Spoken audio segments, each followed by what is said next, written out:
Karen. We are live and you may begin whenever you're ready. All right. Good evening, Restonians, and welcome to our regular meeting of the Board of Directors for this Thursday, November 18th, 2021, 6:30 p.m. I'm Karen Anton, RA President. We are once again adhering to CDC guidelines and conducting our meetings virtually.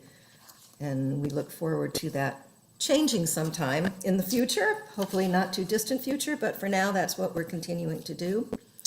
By way of opening remarks tonight, I know my colleagues on the board are aware of this, but I wanted to make all of our members who are on this call and perhaps watching the live stream or will be watching it at a later date, I want to make you aware that two of our employees, Catherine Caffrey and Dan Marinick, who work under Laura Kowalski in the Recreation and Environmental Education Department, received an award this week from the Resort and Commercial Recreation Association for the Camp in a Box program that they developed during the pandemic when we couldn't operate our camps in person. So just wanted to give a big shout out to Catherine and Dan, Catherine Caffrey and Dan Marinick, and congratulations on that wonderful award. This is a national recognition for them and for Reston Association. So very, very proud of that. Thank you, thank you. Yeah. Okay, so I would like approval of tonight's agenda, a motion to approve tonight's agenda. I know that we do have a motion to amend. So yes, Bob Petrine. Yes, I would like to move to amend the agenda to eliminate item H, the 2020 audit and tax return. Second. Okay, is there any discussion? All those in favor of approving the amenda for tonight as amended? Okay, anybody opposed? Okay, that passes. Thank you, Bob. Okay, item C is the consent calendar approval, which has board minutes from October 28th, November 10th, and the November 10th public budget hearing and the November 10th special meeting, volunteer appointments, and National Wildlife Federation Monarch Pledge. Do I have a motion to approve the consent calendar as presented? So move. Thank you, Director Mooney. Is there a second? Second. Thank you, Director Dowling. Any discussion on that? All those in favor? Okay. Anybody opposed? Okay, that motion carries. Okay, next is member comments. And we do have, I think about a dozen people that have signed up and a couple statements from members to read if they have not, if they were not able to join. So I will start with them in the order that I was given. First, we have Heidi Weiss.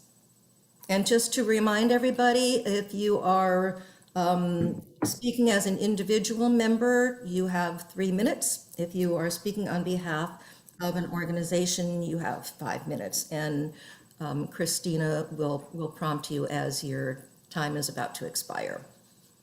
So Ms. Weiss, are you with us? There you are. Hi, thanks very much. Really appreciate the opportunity.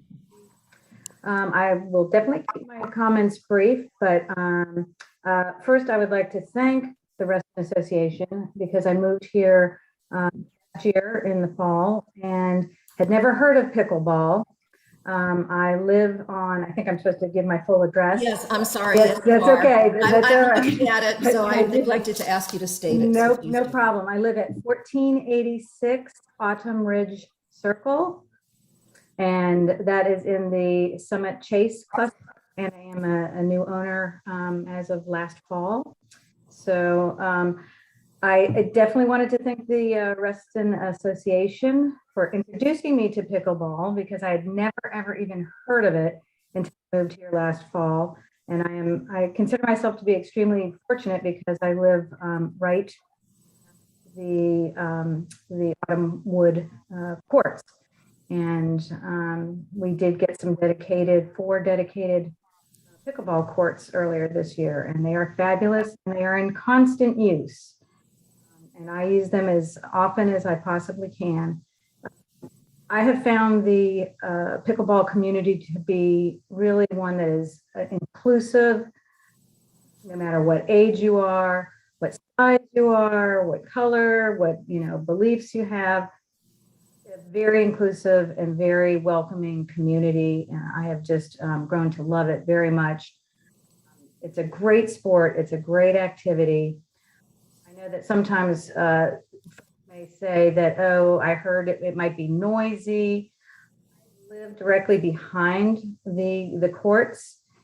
And although when I'm walking my dogs along the trails that run right behind the courts, I can hear the paddles going.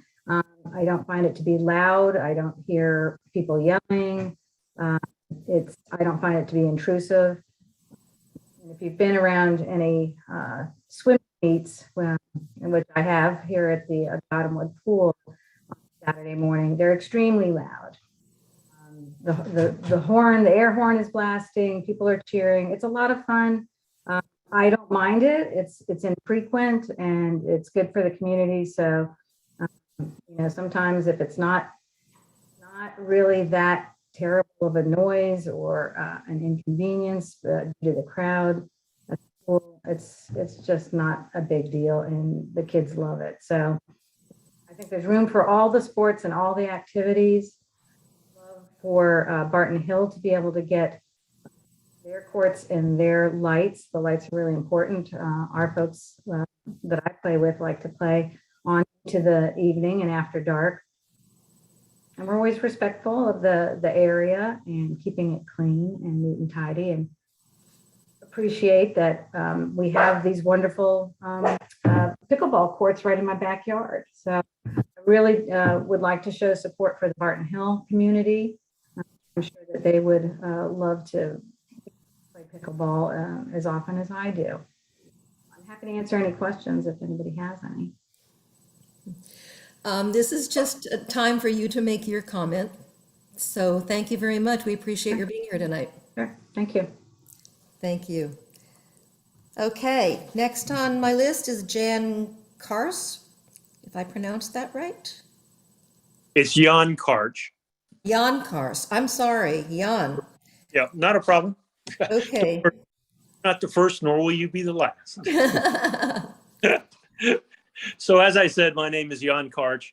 My wife Elizabeth and I live at 10827 Cross School Road here in Reston. We have lived here for the last 20 years and have really come to love the community. And one of the reasons for that is the availability of recreational opportunities that just make it so nice, between the tennis courts, the swimming pools, the paths throughout the area. We are close neighbors to the Barton Hill courts. As a matter of fact, right now with the leaves coming down, we are able to see the courts. And we don't feel that the noise would annoy us any more than the noise from the tennis players that we sometimes hear. Beth and I started playing pickleball this summer after having taken Reston Association classes. And I understand that the upgrade of the Barton Hill courts may now not include pickleball markings as well as lights now. And we are requesting a reversal of that decision. I understand that there are 50 tennis courts in Reston. Using the website, I think there are 5 pickleball courts, and I can assure you that there are more than 10% of the people in Reston who play pickleball as opposed to the number who play tennis. It's a very popular sport, and there's only one set of, or there's actually only one court south of the toll road, and it's often occupied when we'd like to play. So my wife and I have not gone to the Autumnwood courts due to the large numbers of people who are waiting to get in. The sport itself has got an increased number of players of all ages. And it seems to us that the number of courts in Reston is just inadequate to handle that increase. It's an excellent sport for seniors and others who want to engage in outdoor activities to stay in shape. I've played tennis and racquetball over the years, but I can no longer do so due to arthritis in the knees and other injuries. But I can still play pickleball, and it's a sport that gives me a chance to get outside and do that. We pass by the Barton Hill courts numerous times throughout the day. Most of the times the courts are empty. On the weekends, yes, there are tennis courts, classes being held, and these classes should continue to have priority. But for the rest of the day, the court should be open to both pickleballers and tennis players. I think it's a question of fairness. If Reston has 50 tennis courts, as best as I'm able to determine, there are only 5 pickleball courts, as I mentioned earlier. And I know that that's nowhere close to the proportion of players in between tennis and pickleball in the area. As an additional point, we'd like to ask that the pickleball courts at Lake Newport, which are currently being used for instruction, they are off limits to play at all times. We recommend that these be made available with the understanding that lessons have priority, and that would help make more courts available as well. So I ask the board to increase the opportunity for those of us to play pickleball, and also to include the lights in the Barton Hill plan. Thank you very much. Appreciate it. Thank you, Mr. Karsh. Next is Hayes McCarty. All right, my name is Hayes McCarty. I live at 1942 Upper Lake Drive. I'm a 50-year resident of Reston. The first 45 years, I was a very active tennis player, but due to a shoulder replacement, I'm now a very active pickleball player. So I'm very much supporting the board prioritizing the complete renovation of the Barton Hill tennis courts to include pickleball courts as well. As you may know, the pickleball is America's fastest growing sport.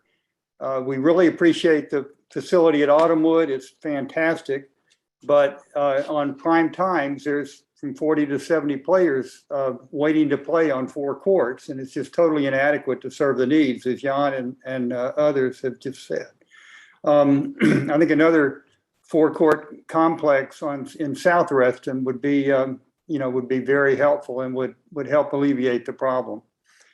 And finally, supporting my own arguments and others about the need for more pickleball facilities, your own RA's own Parks and Recreation Advisory Committee did a detailed study of the tennis and pickleball facilities in the community, and they recommended that the Barton Hill total renovation is their top priority. So I just wanted to underscore that and give you my support and others for the Barton Hill project. Thank you. Thank you, Mr. McCarty. Next is Kendra Ricks.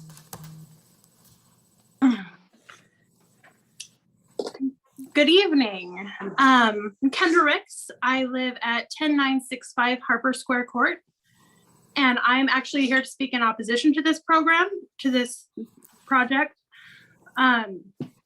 As others have mentioned, these courts are rarely, if ever, anywhere near capacity. They are less than a block from my home.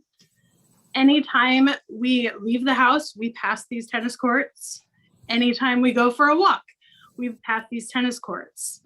And even in the deep of summer, when there's plenty of light until 9 or 10 p.m., we don't see any use in the evenings on weekdays.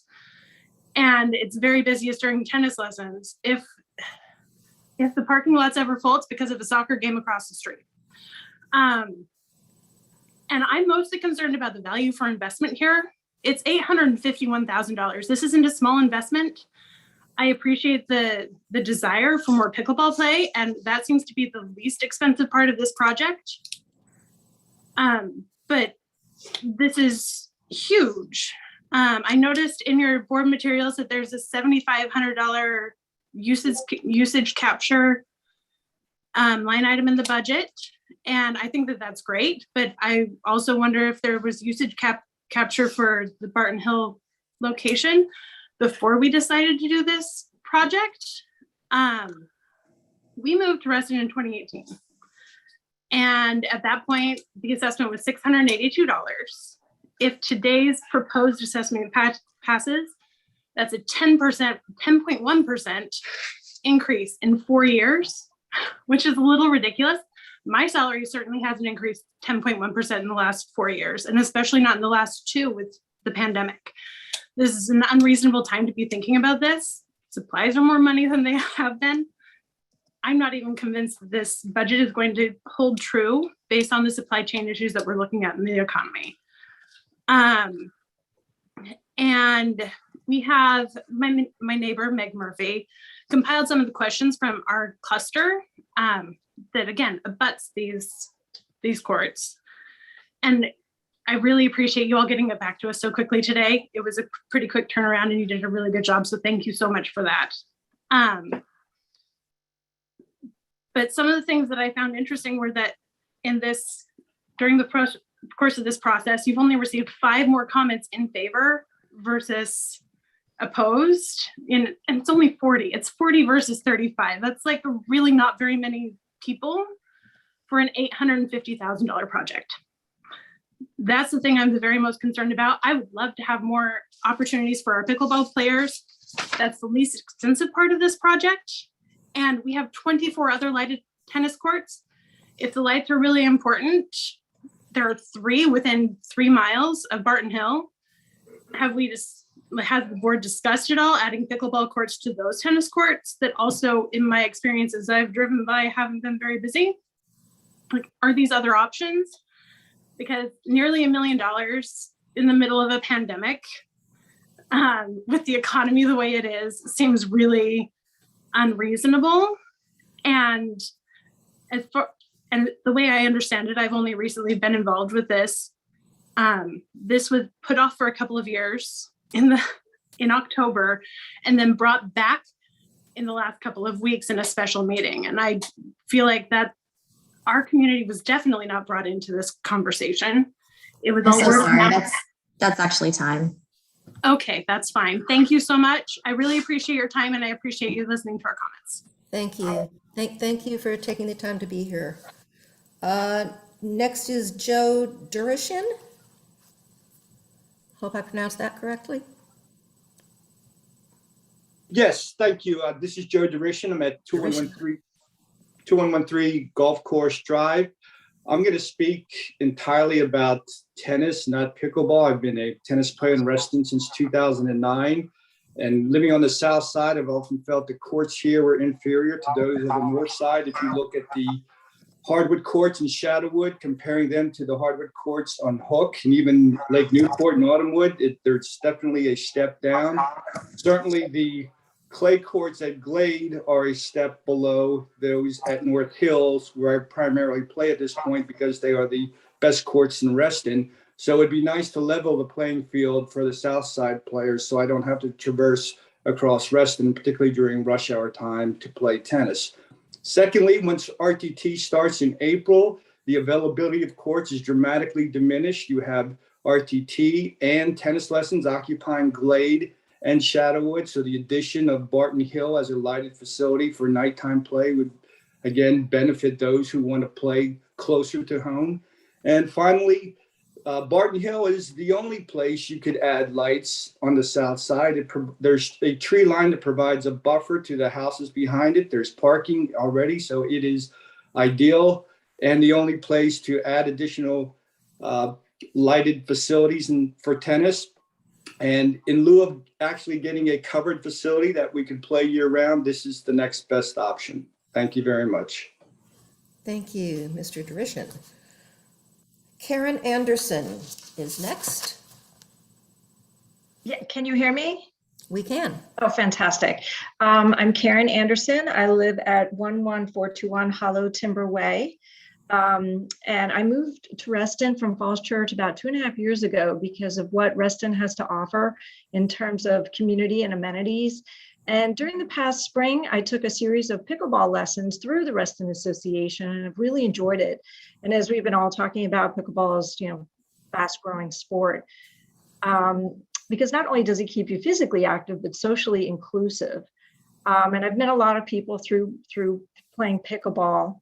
But one thing is that getting back to, since I took these classes from Reston Association, there are like a lot of students who have taken these classes. We don't have enough courts for the students. And this is a great time to kind of repurpose Barton Hills for that purpose. And that's all I have. Thank you for your time. Thank you. Gabriel Hollies is next. Hi, my name is Gabriel Hollies. I live at 11310 Myrtle Lane, Reston, on the south side as well. I just wanted to speak in favor of the Barton Hill renovation, including lights and including pickleball lines as well. Basically just urging the board to sort of follow the recommendations of the Parks and Rec Committee as well as the Budget Committee. The Parks Department has looked at other locations of where they could add pickleball lines, especially lit pickleball lines in courts, and they said Autumnwood and Reston and Barton Hill were the primary two locations to look at. So if we don't make the changes to Barton Hill during this round of renovations, like to add lights so we can actually have lit courts on the south side, it'll be a long time, and there's not other good locations that we fall back to. So just as almost another note of that would be like the courts that everyone has said in Autumnwood are very busy. I was there late last night playing until the lights are off, but close. People are still playing even in the cold because there are lights, and people would like to play other locations as well, but there's just only one on the north side right now. And it would be nice not to drive so far all the time.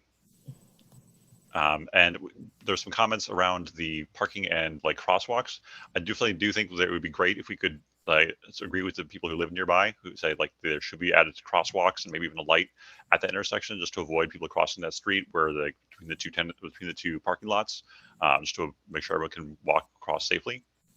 And I think it's a great time to put those courts, if they're not getting heavy use right now, resurfacing them will attract tennis players back as well as pickleball players to put them to better use, because we have these assets that are sitting there depreciating over time. We should put them to better use. That's all I have. Thank you very much for your time. Thank you. And Ms. Small, I do see your hand, and when I get through my list of people that signed up in advance, I will call on you. Okay, next is Paul Lundegaard. Is Mr. Lundegaard here tonight? He did send an email earlier that I think he wanted included in the record, so I'm happy to read that if he is not here. Do not see him. Okay. Jennifer, I think he had contacted you initially. I think you did want this read into the record. Yeah, that's what it sounded like from his email. Okay. So this is from Mr. Paul Lundegaard, who lives at 1936 Winterport Cluster. He says, I'm a property owner and resident at Winterport Cluster. I understand there is a budget meeting tomorrow night. This was from yesterday. I may not be able to attend the Zoom call, but wish to have my interest fairly expressed at the meeting. Perhaps this email could be read into the record tomorrow evening. It just answered my question. I want to express my strong support for the addition of permanent, I'm not sure, pickleball courts at Barton Hill. While Reston is a community with highly regarded tennis facilities, we are lagging behind in our support for the rapidly growing sport of pickleball. In my experience, on weeknights at Autumnwood Park, there are often 10 to 20 people waiting to play a 15-minute game of pickleball. Additional resources are needed. In addition to being a highly enjoyable and competitive sport, pickleball is a great vehicle for bringing diverse members of our community together. It deserves our continuing and growing support. I am strongly in favor of approving the 2022 budget items to allow bringing pickleball to Barton Hill. Thank you, Mr. Lundegaard. Next on the list is Robert Richardson. I do not actually see him either. Okay. And Terry McCarthy is next. I don't believe he was planning to attend, but he did have a statement. Okay, which I have, and I will read that. This is Terry McCarthy, 11464 Links Drive, to the Board of Directors. First and foremost, thank you for serving our community of Reston.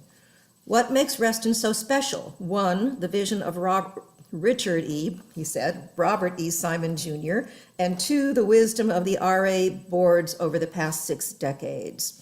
Simply put, Reston is like the fabled Camelot, a concept of beauty, open spaces, and fellowship of community. We have dedicated and intelligent leaders over Reston's 6 decades of history. I suggest our current board of directors reflect back to the core vision of Robert Simon. Reston was created to enhance a residential state of mind, open spaces, and recreation nestled in an urban environment. The neighborhood pools, the walking paths, and the sporting facilities all work together to create an environment where families want to live. Any dollar our BOD invests in these core values is a dollar well spent. Reston has a network of lakes, open space, and sporting facilities. One component of these sporting facilities are the racket courts, both tennis and pickleball.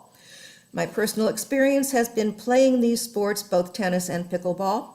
We must always remember that the foundation of our community spirit rests in providing facilities the residents want and request.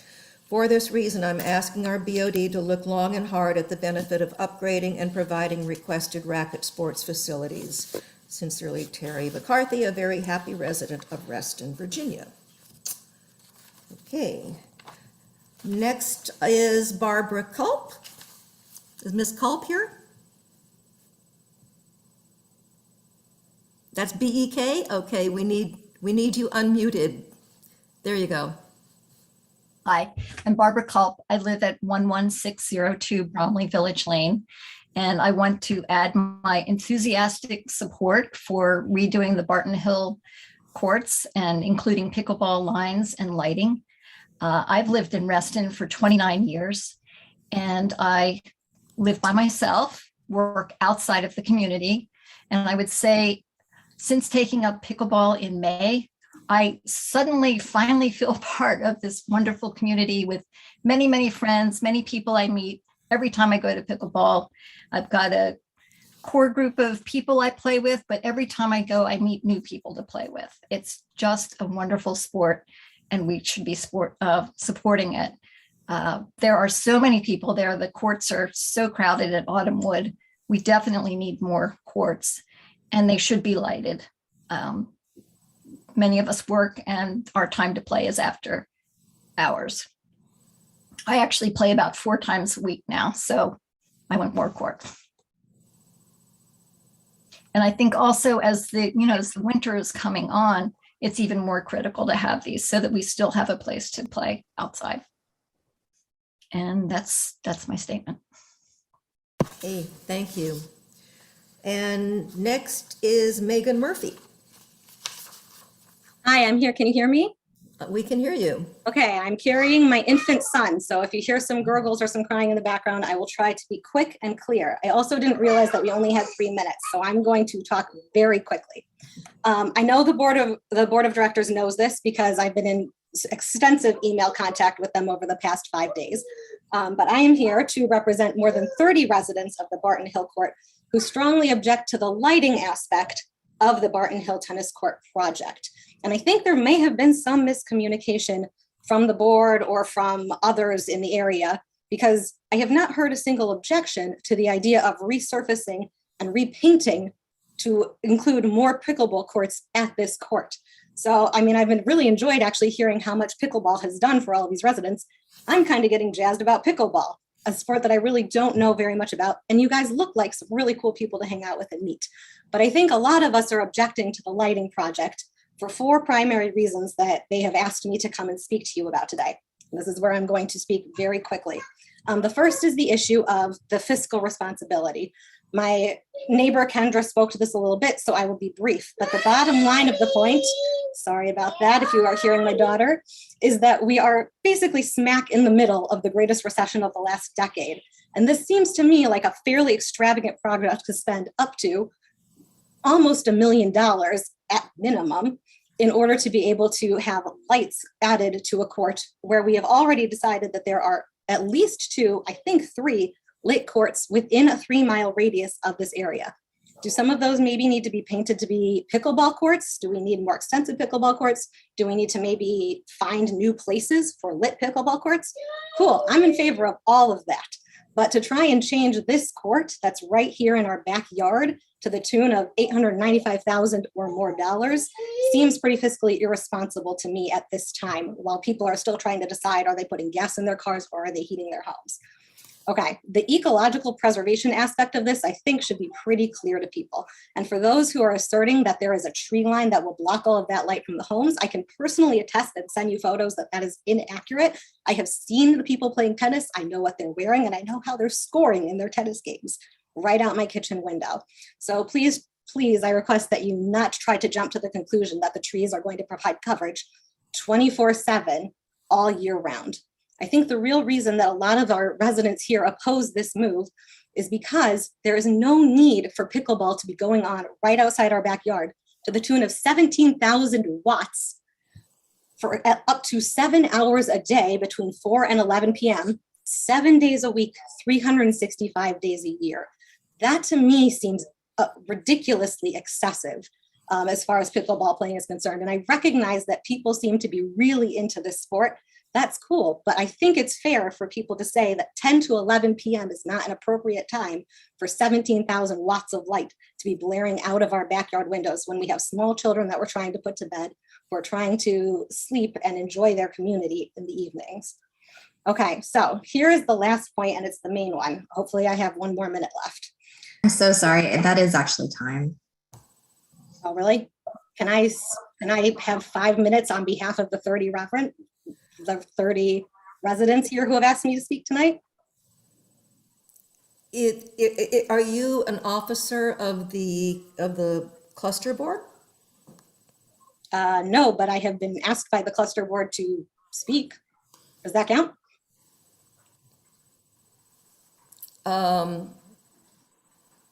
Somebody is ceding their time to you. I'll allow you to make your one last point. Okay, here is the last point. Honestly, I honestly think that if we were to get some of the Barton Hill residents and some of the pickleball, tennis, etc. enthusiasts together, that we could come to some kind of mutually agreeable arrangement. I don't know how dedicated you guys are to playing, 17,000 watts worth of pickleball from 10 to 11 p.m.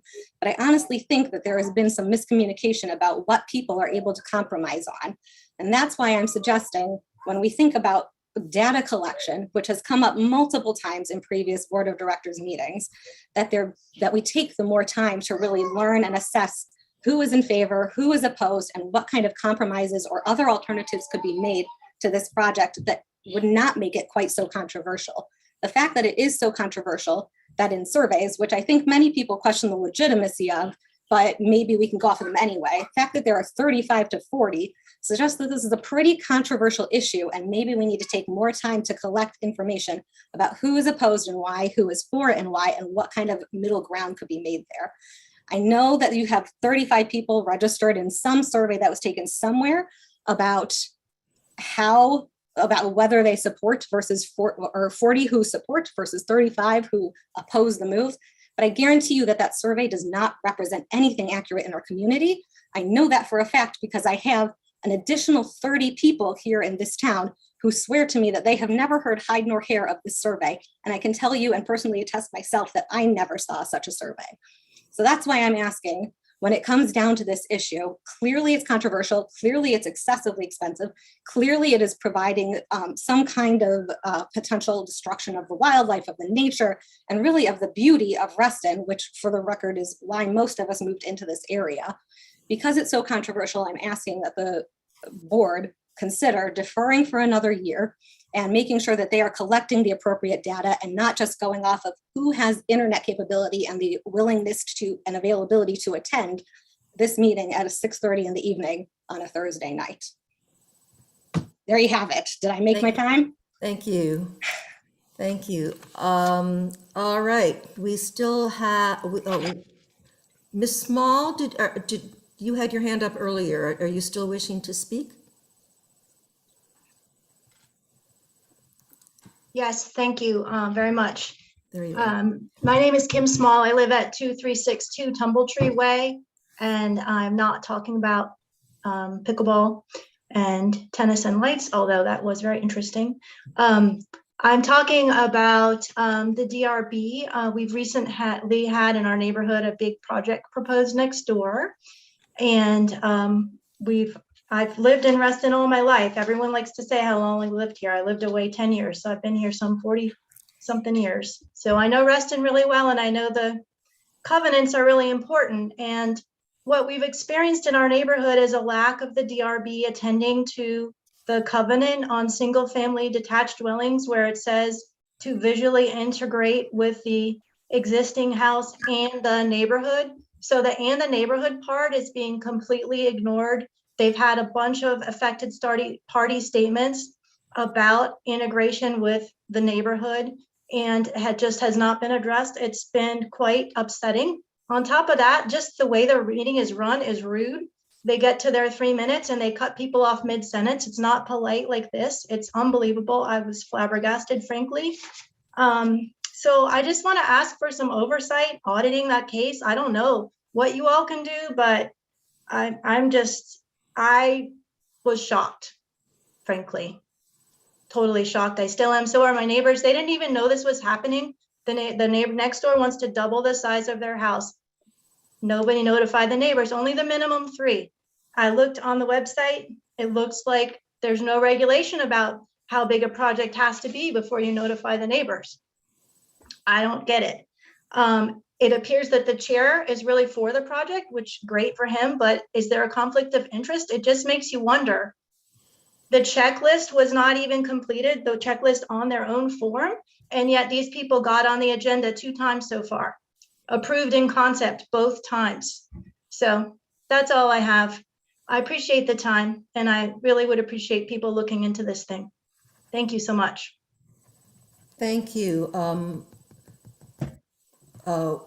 That's something that we can follow up on with you tomorrow, perhaps, hopefully. Thank you. Somebody I called earlier is here, Mr. Richardson, but he's unable to unmute, he's saying. So Christina, can you assist with that? Is it R. Ricks? I believe so. Just tried to unmute you if that's you. I'm not trying to talk. I think he's under Moto G Power. Thank you. Thank you, Sarah. That's right. Can you hear me? Yes, we can. This is Mr. Robert Richardson. Okay. Yes. Sorry, I didn't do my Zoom thing correctly when I installed the app. My fault. You're on. This is my first time using this Zoom stuff. So anyway, I'm Robert Richardson. I live at 11839 Shire Court in Hunters Woods in Reston, South Reston. And I just wanted to reiterate my support, as others have, for the pickleball courts at Barton Hill and the lighted courts. I go to Autumnwood quite a bit. I took the intro class this spring, and I've discovered that pickleball is very popular. I just started playing it 6 months ago. And the courts at Autumnwood are very crowded. And they just added another night at Autumnwood for the adjacent tennis courts. And those are starting to get crowded as people learn about those courts, the ones that aren't permanent courts.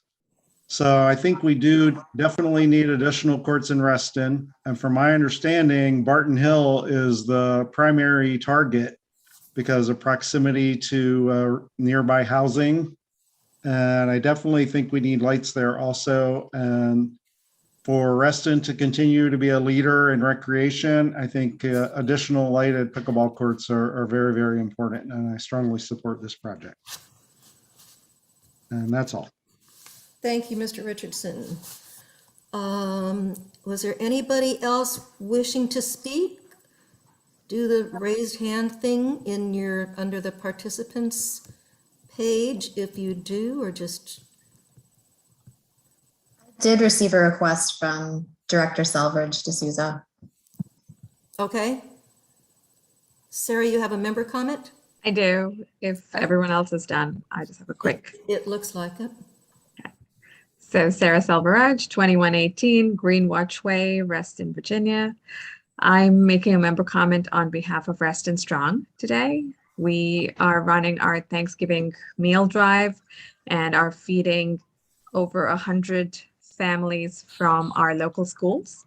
And I just wanted to take the opportunity to thank other directors who have already contributed and supported, and plug in for anybody looking to volunteer or support the costs. You can go to our website, it's restonstrong.com, and it's all 10 of the local schools in Reston. The food insecure families will be receiving cooked, warm Thanksgiving meal, including a full turkey, sides, stuffing and relish and all the works. For some of them, this will be the only time when they can actually have a full bird on their tables. So thank you. Thank you, Sarah. Any other member comments? Yes, Laura David, I see you have your hand up. Yes, again, thank you. I'd like to address the Barton Hill tennis court issue. I do appreciate all of the comments from the pickleball players, and I certainly support them in their desire to be physically active. But I continue as a resident at 10964 Harper Square Court, which directly abuts onto the back of these tennis courts. I do have concerns about the lighting issue, not just for the economy of it and how it will commit us to energy utilization in the many years to come that may be more expensive and difficult as we put in electrical outlets for our electrical cars. But I really object as a local resident to the fact that these may be on till 11 o'clock at night, anytime anyone else has some desire to play. I'm a resident. I do understand that we have small children sleeping for school days. I do object to having the lights come through that ravine, which doesn't have tree coverage in the winter.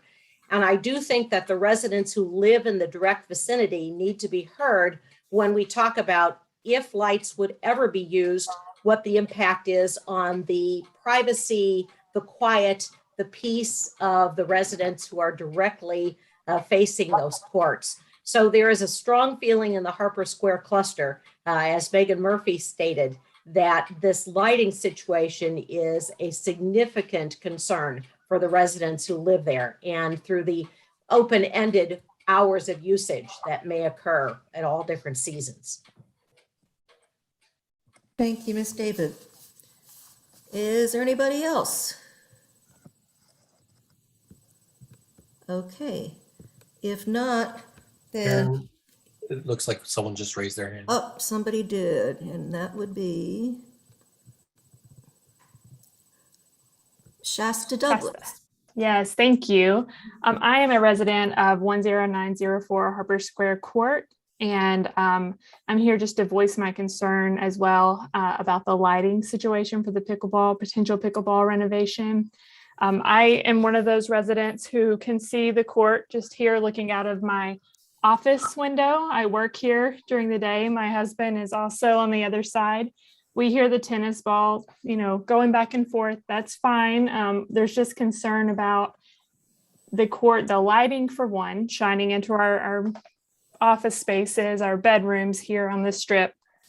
There is some tree coverage in the summer, so I'll give you that. But in the winter, it's really loud. And the way that the ravine is here, it just echoes. And so there's noise concern, lighting, and then also just the heavy traffic that sounds like will be if the courts are open and lighted until 11 p.m. So if there could just be, I agree with Meg, more time to consider this. It feels, we at Harper Square feel like this issue was raised not long ago, and we're still trying to scramble to understand how we've sort of missed this and haven't had more time to process and think about other ways that pickleball players can get their courts, which seems to be a need, but does it have to involve that amount of lighting and those late hours? So thank you. Thank you. Anybody else?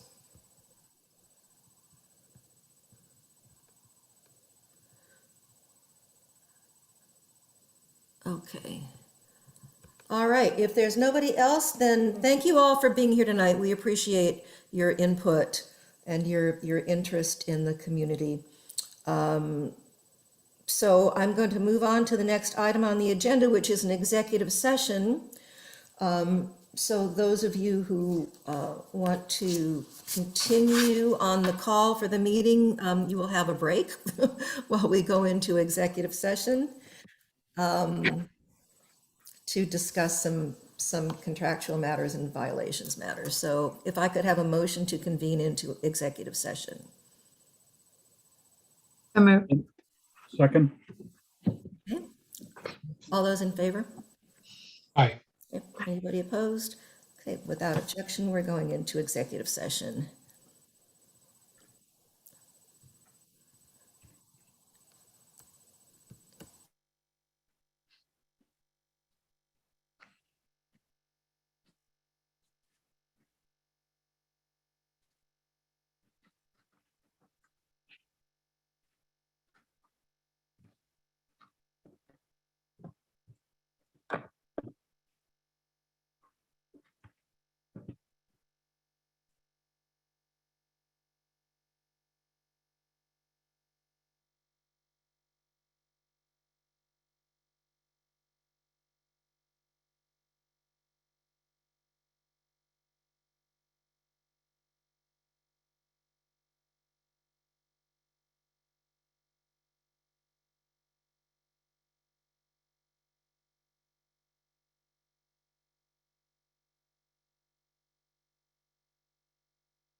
Okay, we all back?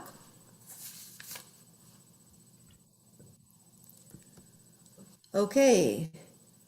I move that the Reston Association Board of Directors certifies to the best of each member's knowledge that only those matters appropriate for executive session of a violation, personnel, contractual nature, and to consult with counsel, scratch personnel, were discussed or considered by the board during executive session. Is there a second?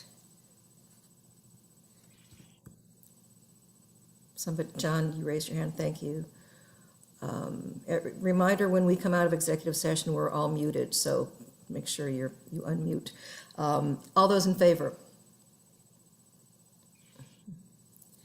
Anybody opposed? I vote nay. Vote nay. Thank you, Aaron. Were there any, does that take care of everybody? Was there? I abstain, Karen. I'm sorry? Abstain. You abstain and Aaron was a nay. Okay. Thank you. Okay. I move to ratify and approve the decision reached in executive session to adopt the November Legal Committee's report and affirm the decisions reached.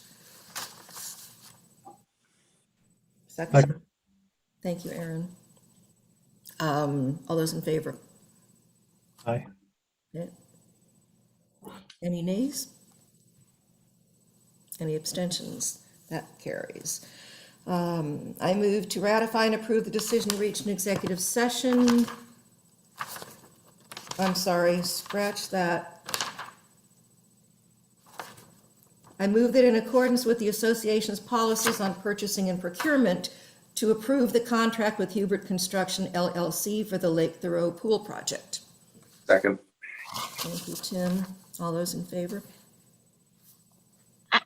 Can I make a comment? Did you want to? I would like the amount of the contract noted in the minutes, and that wasn't in your motion. So I would ask Tony's help.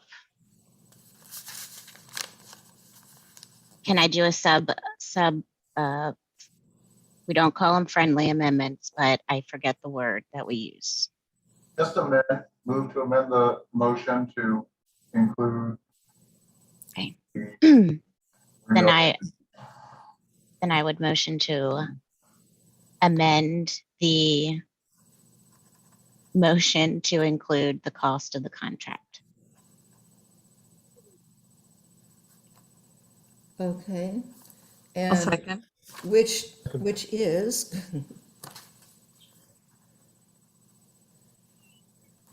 You want that stated as part of this motion, yes? Yes, please. Yes. Can somebody just give me that amount? I don't have it in front of me. $3,222,121. Thank you. Oh, Jennifer, that was your amendment, so can you just restate that with the amount, please?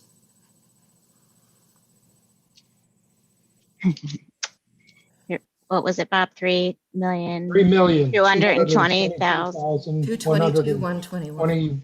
$121. Okay. And can I go back and do that? Because now we already have a second. So I feel like I'm doing the same thing twice. Do I amend my motion now? Well, your motion, you amended the motion to include the cost of the contract, but you didn't say what the cost of the contract was. Well, I didn't think that we could do that until we adopted my amendment. That's why I didn't put it in my motion. Okay. I didn't think as a board we could do that until we approved my. Okay. All right. So we need to vote on the amendment to include the cost of the contract. Okay. And that was all those in favor. All those opposed. I'll abstain because it's immaterial at this point. Yeah. Been disclosed. Yes. Okay. All right. So that carries. So,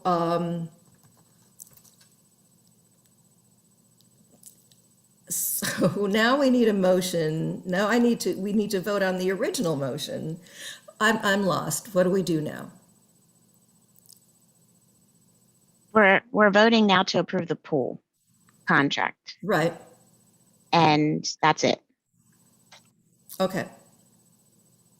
Your motion, your original motion. All right, so yes, move it in accordance with the association's policies on purchasing and procurement to approve the contract with Hubert Construction LLC for the Lake Thoreau Pool Project. Second. Thank you. All those in favor? Aye. Anybody opposed? Okay. Thank you. Next item on the agenda is the cluster outreach update. And it's a good thing because I saw Gretchen yawning. I'm sorry for calling you out on that, but I was going, don't yawn, please don't yawn. It's gonna make me yawn. So I'm happy to answer questions since this is informational, but I just wanted to give a quick highlight on Thank you. The next meet and greet that we have scheduled is actually January 10th. It says January 13th in the package. And our fantastic debut for our Reston Today video done by the communications team will actually be the first week in December instead of tomorrow. So happy to answer questions. Megan is on the call to answer questions as well about anything that we are currently working on as it relates to cluster outreach. How are the show and tells going? They're going very well. We've done 19 so far, and we continue to utilize the Zoom capabilities to do kind of individualized meetings related to cluster standards. We had about 127 individual standard updates this year so far.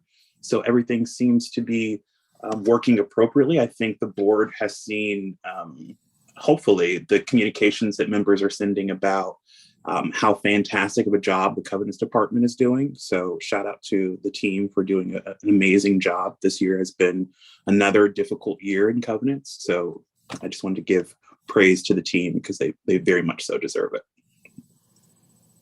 Thank you, Cam. Of course. And then, of course, Tom, you weren't here, but the electric vehicle charging stations design guideline has been approved, and our meet and greet on January 10th will be related to electric vehicle charging stations. Okay. Thank you. Thank you. Anything else, Cam? Anything of a personnel nature you wanted to share with us? Sure. So we are very sad to have one of our team members, our compliance manager, Gretchen Ahrens, who's been a very dedicated and loyal employee of Reston Association for the last 6 years, has decided to move on to greener, brighter pastures. And so we wish her well on her next step. And we hope that we will find someone just as good as her in our search for our next manager for the Covenants Department. Yeah, she's been outstanding. She's going to be missed. Thank you. Thank you.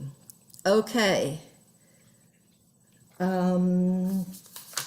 Moving on to item G, which is the facility review process and matrix components. And so, as you all know, I proposed a motion for electronic unanimous consent, which did not pass. And I know Jennifer still has some things she would like to say. But what I would like to do here is state the motion that I had emailed to everybody. And so we can use that as a jumping off point. So for discussion. So with that, I would like to move to approve the facility investment review process and facility decision matrix components as originally presented by the Recreational Facilities Working Group with the following amendments. On the facility investment review process, add refer to applicability of section IV 10 of the deed to the RA board decision on new facility in that diamond.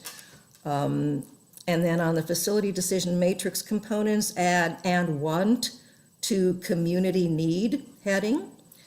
Under condition, add and estimated remaining life to overall condition.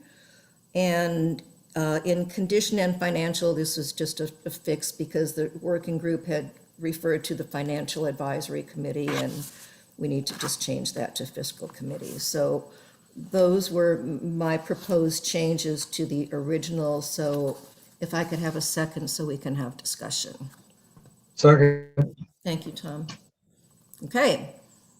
So Jennifer, do you want to, there were some email exchanges today that I in between emailing members and everything else, tried to look at, but what issues do you still have with the documents? I don't object to any of the changes that you would like to make. Most of them were in the document that I submitted to the board in May. Right. Thanks for catching the fiscal committee, name. I have two issues that I would like the board to show clarification on the matrix on. One being that the fiscal committee has repeatedly asked where the board would like guidance during the process of reviewing facilities. And it was even before the recreation working group was created. And I do not think that it is clear in this document at which point do we as a board want fiscal to weigh in on the financial impact of a project. And then the second piece is I'm a huge advocate of member engagement.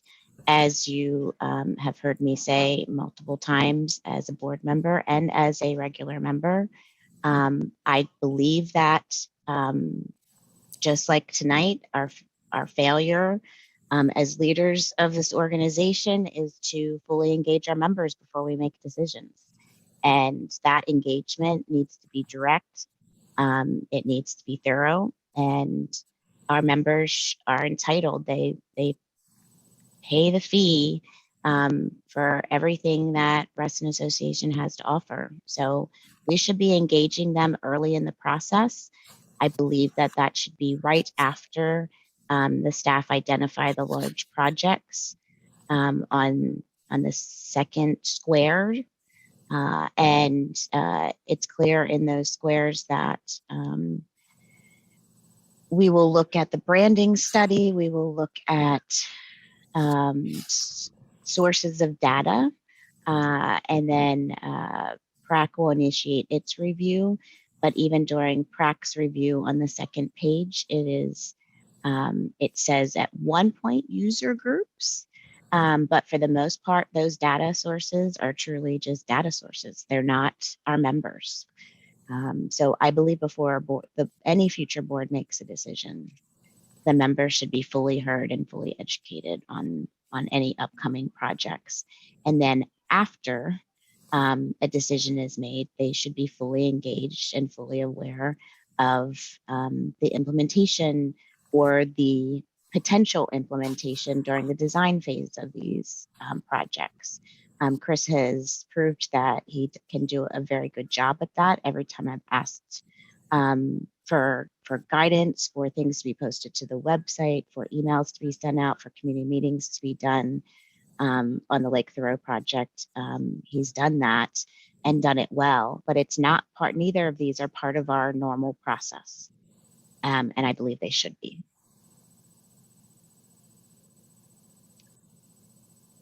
Any other comments, discussion?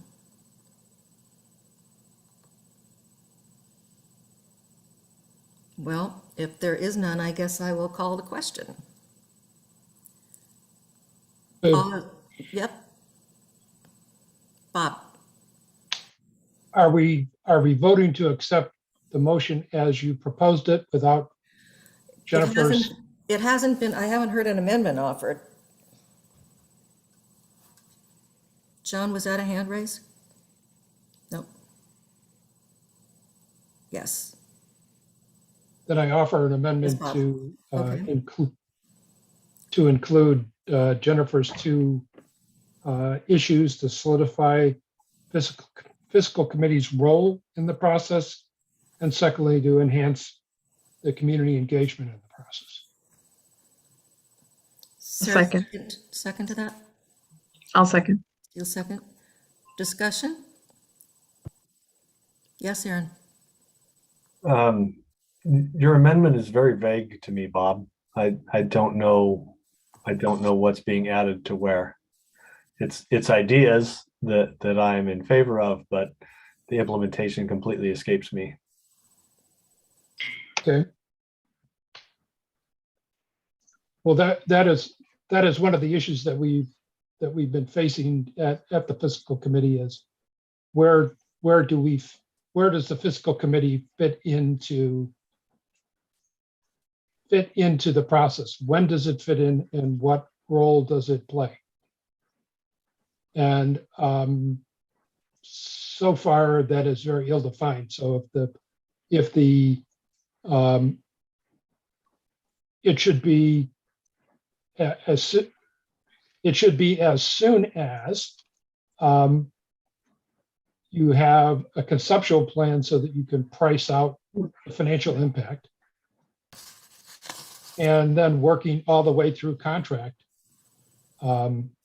There should be some mechanism that fiscal committee, because it is dealing with the finances, should have a role.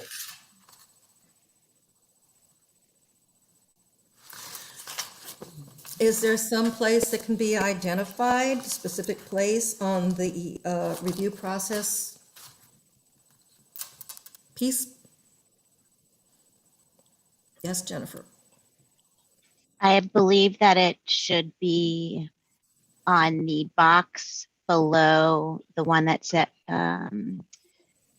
identify community need, and then there's a box below that that says initiate facility review process with PrAC or to led by PrAC.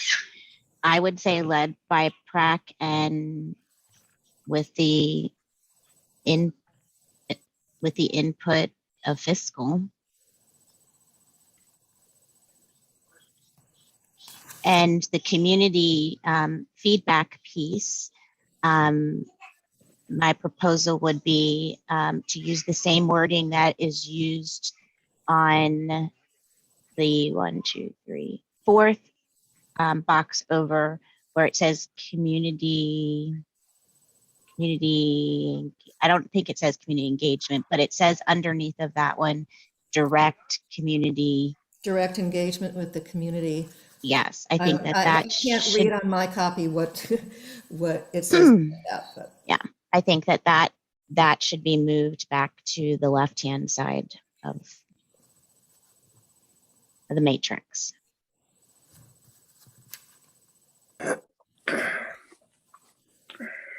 Where it says identify, community.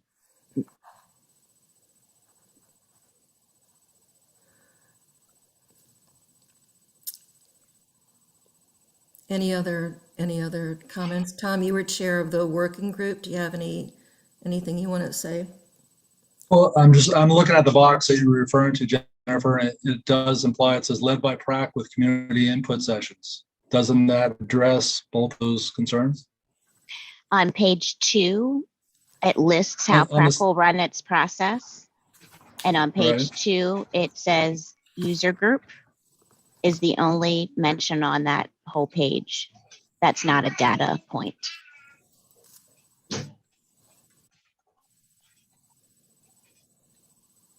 Under community need? Is that what you're Yeah, referring and to? then, yes. So it is not clear, and I clearly heard it last night, our last meeting, that we were not going to engage Barton Hill community until Sarah threw out the motion to get at least a meeting with them. But that is not part of our normal process. And we heard that from staff.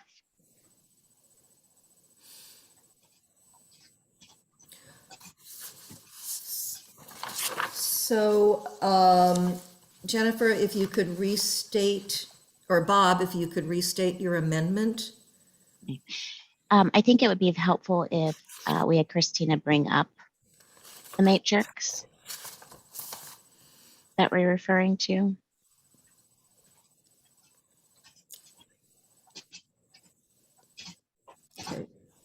And page 1 of the matrix, please.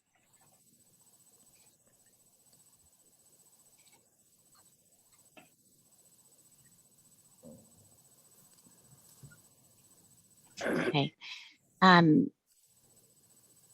I would request Bob and Sarah to withdraw their amendment and have us restate it if you guys are so amenable. I will withdraw my amendment. Me too. Does anyone mind if I take a stab at the amendment? Go ahead. I'd like to amend the draft facility investments review process to include the words direct engagement with the community in the box that says identify needs of the community. And I would further like to amend it by changing the box that says initiate facility matrix evaluation process led by PrAC and assisted by fiscal, and leave with community input sessions. And I would also like to direct PrAC to add to their work plan the directions that are in the box on the lower left-hand corner, which says that recognize when it's being used. Excuse me, Jennifer, if that, I think if you want them to amend their work plan, I think that's separate from what we're talking about right here. I think that needs to be a separate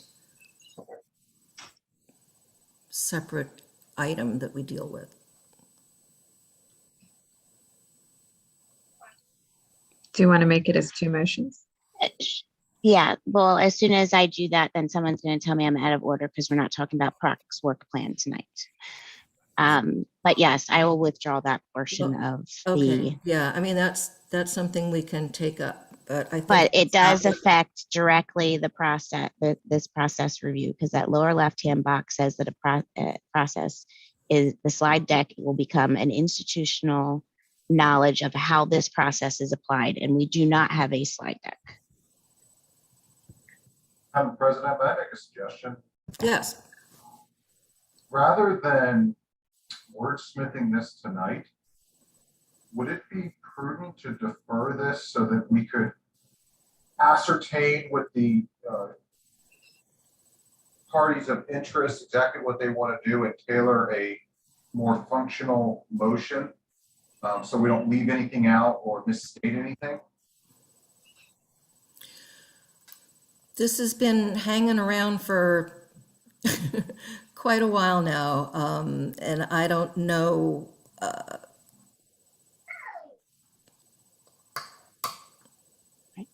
I think that we're getting so far in the weeds with this that, and that deferring it, we're going to get even farther. But that's my opinion. So. Can someone second my motion, my amended motion? I'll second. Okay, and I believe we can discuss now. Does anyone mind if I go first? Go for it. Okay.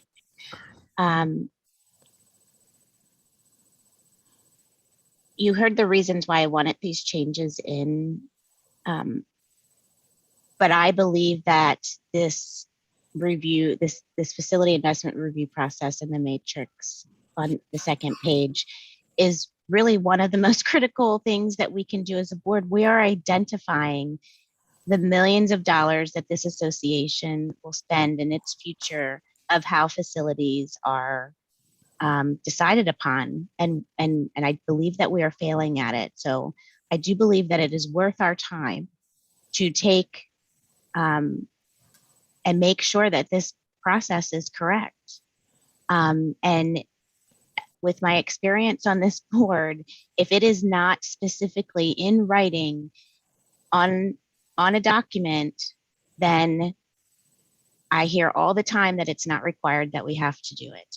I appreciate Julie Bitzer's concerns, thinking that, her, as the leader of PrAC, that she's going to do this process right. And I can't say that I don't trust Julie, but we do not know who is going to be the leader of PrAC in the future. We don't know who's going to be on this board in the future. And I think we owe it to all of our members to get this right, so we do not have community members feeling like they don't know what is changing with their own facilities. Thank you. Okay, are we ready to vote on the? Madam Chair, Yes. I'm sympathetic to Tony's suggestion that we not rush this. I think important issues have been raised. And I have sympathy with several of the points that Jennifer has raised. And we've also heard talk or seen email conversation that, fiscal and PrAC should get together, to talk about some of these issues. So my own preference would be to delay this, perhaps have that meeting between PrAC and fiscal, because, for example, I absolutely believe fiscal has a role, but I do not want fiscal, and fiscal frequently says they don't want to get involved in the programmatic issues. They want to get in, they want to deal with the truly fiscal issues on this. So I think Tony's counsel to us is a wise one, that we should delay it and bring back a fully worked out chart that we can look at in its completeness. Right now, we're imagining where all of these things would go, and I don't think that's a wise thing. Yes, Larry. The meeting between PrAC and fiscal, it looks like it's going to be quite likely at the first hour of the fiscal meeting in January. That was based upon a exchange I had with Scott, and I know Laura was checking with PrAC to see if that would work. So it is right around the corner. First week in January, is that what you said, Larry? Fiscal committee meeting in January. In January, yeah. It's being proposed right now. Okay.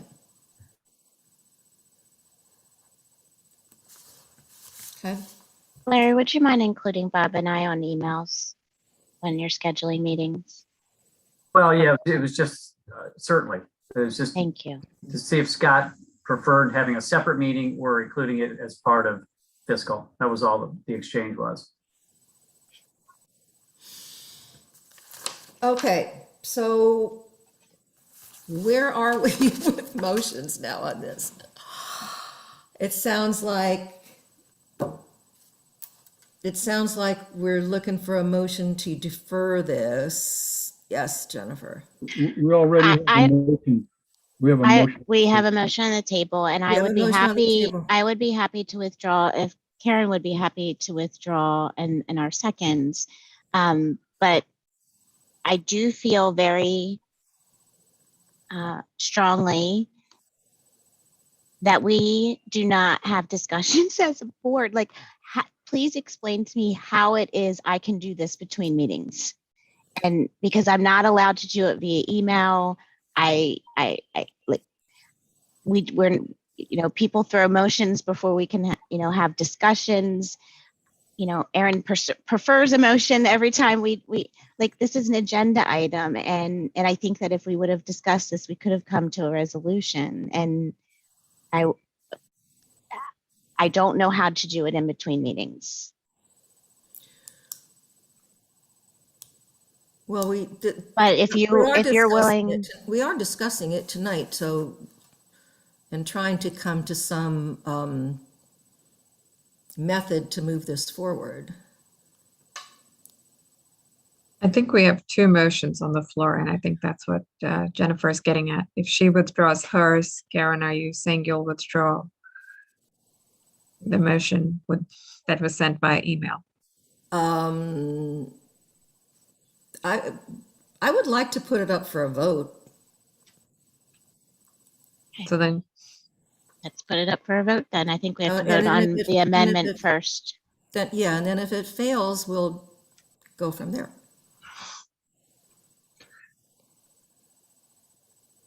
this is, So the amendment, the amendment is being withdrawn, is that right? no, so the amendment is being put to a vote, Karen, because we don't have an opportunity to discuss. You heard board members just now express their concerns. And if you're putting it off for the next meeting, then you should be withdrawing your motion as well. It is absolutely unfair to say your voices or your thoughts don't matter because we're going to put it through a vote. And if we get the majority, then, you know, my concerns, Jennifer's concerns, anybody else who's raised concerns, just doesn't matter. Don't care. That's what's frustrating us, or frustrating me. I shouldn't be speaking for others, but it's frustrating me. We need specific language there so the membership is involved and membership is heard, like we did with Shadowwood. We need specific language there so fiscal is part of this process. And we're not getting that. All I'm saying is there's different opinions being expressed here.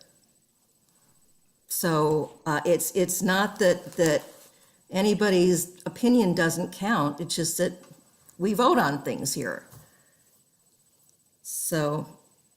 We don't work. It's a voting block and, you know, go for it. So where are we? Call the vote. No. I'm going to call the amendment has been withdrawn or no? No. It was not. Okay. So All right. Okay, so could we hear the amendment again, please? I need Christina to put the draft up, please.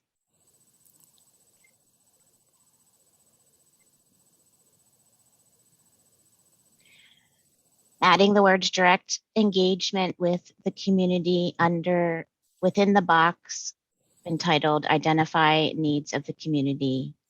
I'm adding the words with the fiscal committee to the box that says led by PrAC. It would say with the fiscal committee and with community input sessions. Okay. That was it, and that was seconded. Okay, all those in favor? Aye.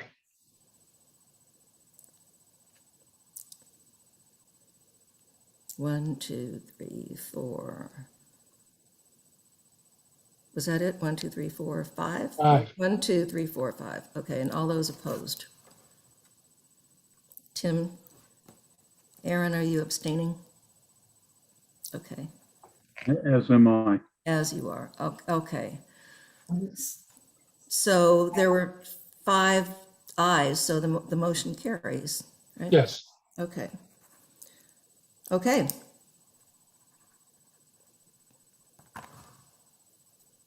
So is that it? No, that's not it. That's not it. No, Okay, so now we have to vote on my original motion? yes. Okay. And I would like to make a brief comment. Okay, yes, Tim. Since we have not yet discussed the underlying motion, all of the discussion has been on the amendment.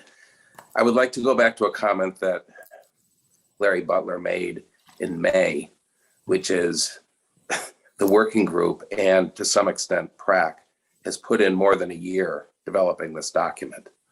And what we're trying to do is to rewrite it by committee, and it's not working.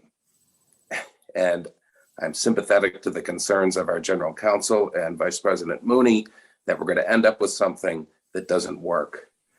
And I think it's disrespectful of PrAC, of the working group, if, you know, the way that this process should work is that we give policy guidance to PrAC, but we select volunteers to work on PrAC who are extraordinarily capable and competent. And we have done that to date. And it's the board's duty to make sure we do that going forward. You don't protect against an incompetent PrAC by rewriting this document. Thank you. Thank you. Okay, so any other comments, discussion on the original motion? All those in favor? Yes, Sarah. I'd just like to make a quick note. We hear from Tony all the time that the board should be doing their job and shouldn't be rubber stamping what we get from committees. And this, in my opinion, was me doing my job. And we thank PrAC for their work. We thank PrAC for the matrix. It's wonderful. It's a lot of work that went into it. There are just 2 small points where we would like to see some additions in language, and that is absolutely a policy decision. And that's where I'm coming from. So no disrespect to PrAC whatsoever. So thank you. Yes, Bob. Just briefly, having been on several meetings with PrAC, both as a member as well as a representative fiscal committee, there's always been some question as to where the fiscal committee fit into the process. And I think the amended version that we've just approved inserts it. It doesn't change the thrust of the process. It just clarifies. Thank you. Yeah, now I'll just say, Tim, I appreciate what you just said. And I voted in favor of the amendment because I think that this, you know, we just have to stop and accept this and not try to dicker with what the working group spent all that time on. And that was presented to the board at least twice and maybe 3 times. So anyway, yes, Jim. I would have voted for your original motion. I thought it was a reasonable compromise. And yeah, thank you. And I don't know if I can vote for that motion if I've already voted for the amendment. I just want this to move on, but. All right, so I guess I'm going to call the question on my original motion. All those in favor?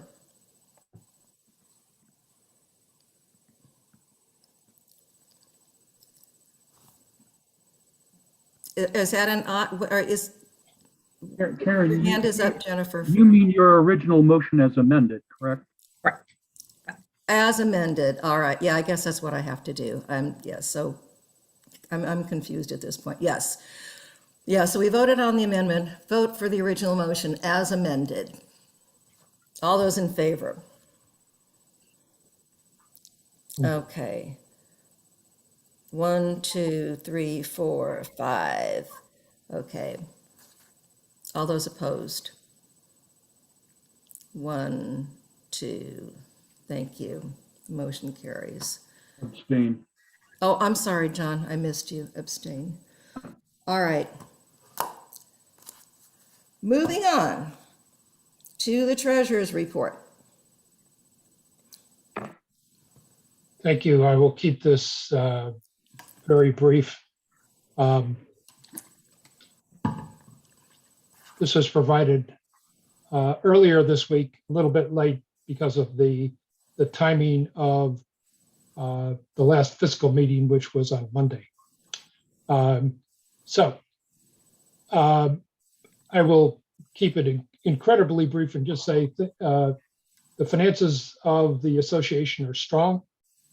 Although there have been some variances, by and large, revenues are slightly above budget and expenses are below budget. So on a net basis, we are $800,000 better than budget at this time at the end of October.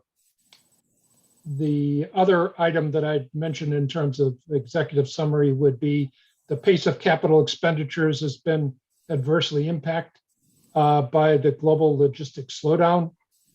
It is increasingly likely that the number and value of completed projects will be substantially below last year's total, about half of what it was last year. In terms of analysis of accounts receivable, during the month of October, gross accounts receivable declined by $183,000 or almost 13%. As I mentioned at the bottom of this report, I'd like to discuss the unanimous recommendations of the fiscal committee that were made vis-a-vis funding of the 2022 budget. And these were consistent with the recommendations that Larry Butler, acting CEO, Tom Deal, Director of Finance, and Chris Shoemaker made to the fiscal committee on Monday. Number one recommendation is to move to reduce the 2022 RRF contribution by $400,000. Secondly, move to reallocate $195,667 earmarked for the Lake Newport Tennis Project to RRF.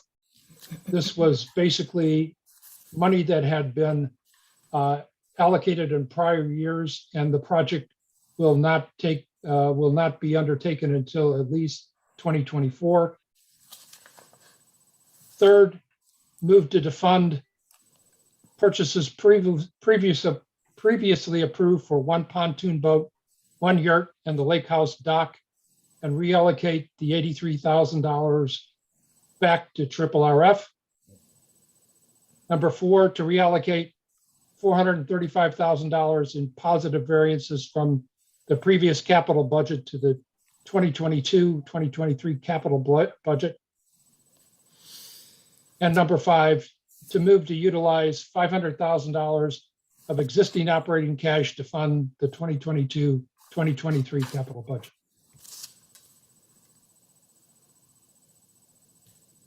Are there any questions? Thank you, Bob, and yeah, we'll be voting on those motions in the next item. Karen, Yes.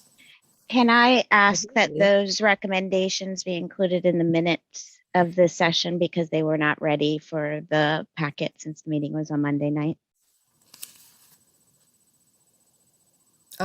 Sure. Yeah. Thanks. Okay. Any questions on the treasurer's report? Okay, thank you, Bob. All right. Next item is assessment and finance resolution 4, transfer fees and transfer fee credits. It has my name on there, but I'm gonna turn this one over to Larry.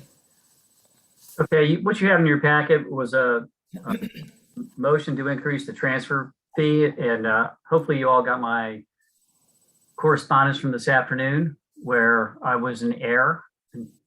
Jennifer and Tony had a different reading of the provision in the governing documents, and so the transfer fee I'm recommending is to go from 311 to 322, which reflects the 3.7 ECI through September of this year, as per the documents. It does not have a substantial impact on the budget.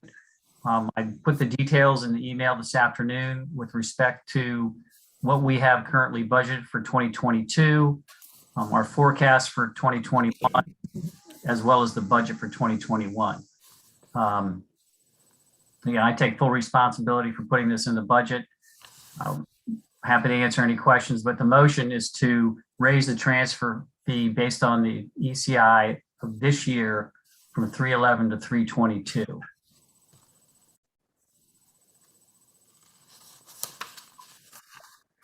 Karen, I have one clarification question for Larry. Yeah, go ahead.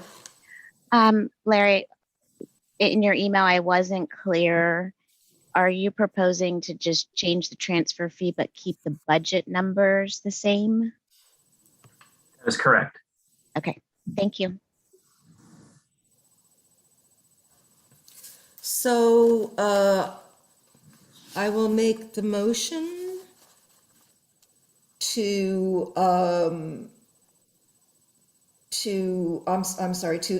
increase the transfer fee from the current amount of $311 to, I'm losing my mind, 322, is that what the new figure was?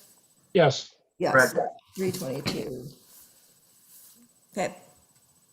Is there a second? Thank you, Bob. Second. Any more discussion on that? Aaron? Yep. Are we bound by resolution to strange looking numbers? Is there any chance we could make it like 325? So it, or do we have to increment based on some external factor? It's the very specific ECI. Okay. And so we rounded it down from 322.50 to be fully in compliance. Thank you. You're welcome. Yes, Bob.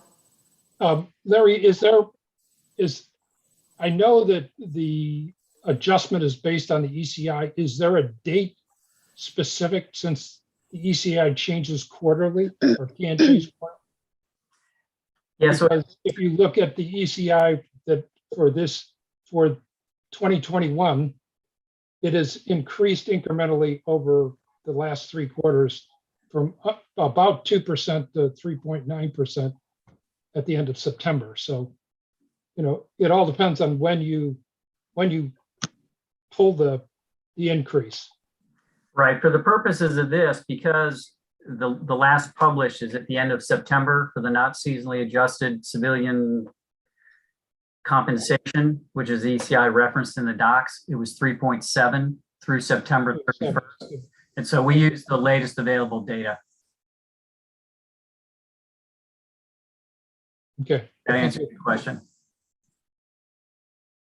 Yep. Any other questions, discussion? Okay, all those in favor? Aye. Okay, anybody opposed? I don't think so. So that carries unanimously. Okay. Now, to the budget.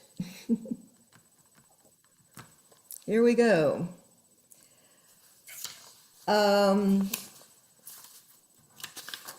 So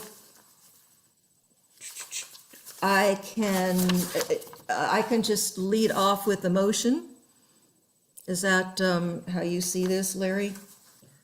Well, there's a presentation in the packet that, it's very slightly updated for one of the things we just discussed here this evening. You want to go through and what those changes are then? Yeah, I mean, essentially it was the change in the transfer fee. Right. And then, I added the recommendations from the fiscal committee on the last slide. So very little changed, but, I'm happy to go through it if you want, but you all have seen the bulk of that presentation. This is the 4th time. So I think it might be a better use of our time to answer questions if there are questions. Okay. All right, then I'm going to. I have one question. If we don't approve the funding changes this evening, what would the assessment be?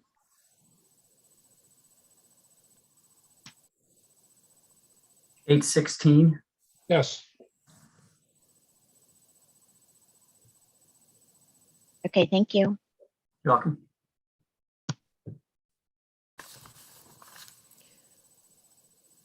Okay, I'm going to then make the motion.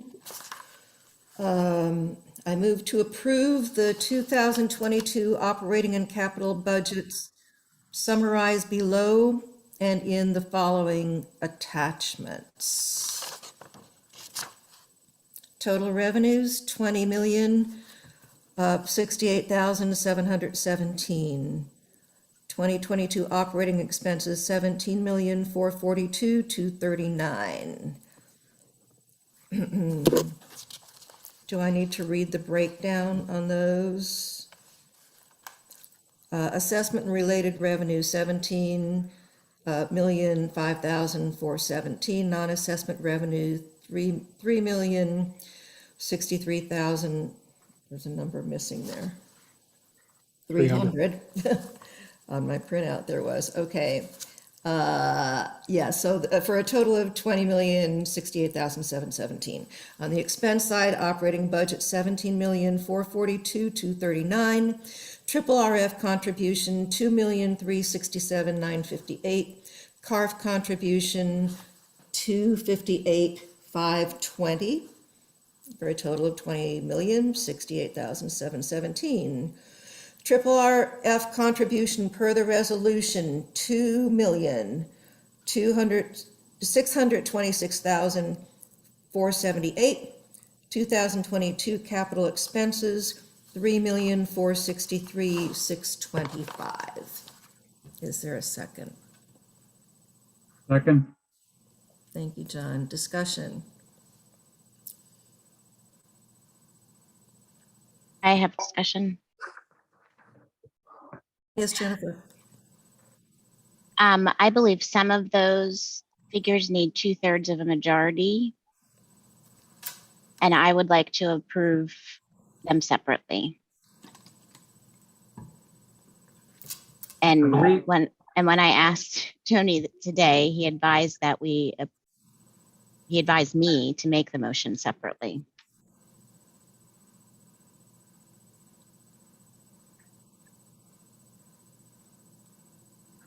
Could I ask which motion, Jennifer? I thought the triple RF funding, and if we defund a project, I believe that also requires 2/3, That is correct. which I believe in CARF we would be doing.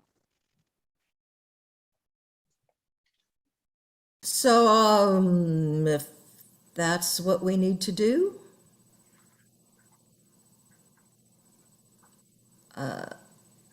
I don't recall us doing this before, but I don't think it's common for you guys to move around funding. okay, well then I need to withdraw my motion, I guess, And I will withdraw my second. if this is how it needs to be. So Again, this is news to me today. So I wasn't copied on any of this. If it was written correspondence, I don't know. Do you mind if I start, or Bob, would you like to start? Okay. These are largely based on what staff provided us at the fiscal committee meeting. So And are as I- these, was this something that was an email communication today or whenever? Or was this done over the phone? I asked Tony last night how the motion should be broke up, or if it could be done in one motion, and he advised that they should be broken up and wrote me a list. Okay, well, okay, because I wasn't aware of that, and the motion that I got from Tony was not. Try to add some clarity here, Madam Chair, if I may. Yes. At least 3 of the items are requiring a motion to rescind. Any motion to rescind, whether by specifically or by operation, requires 2/3. And so that's why the votes, Yurt and Doc are done separate. I gave Jennifer these motions, and I think I told you in our phone call that I had. Right.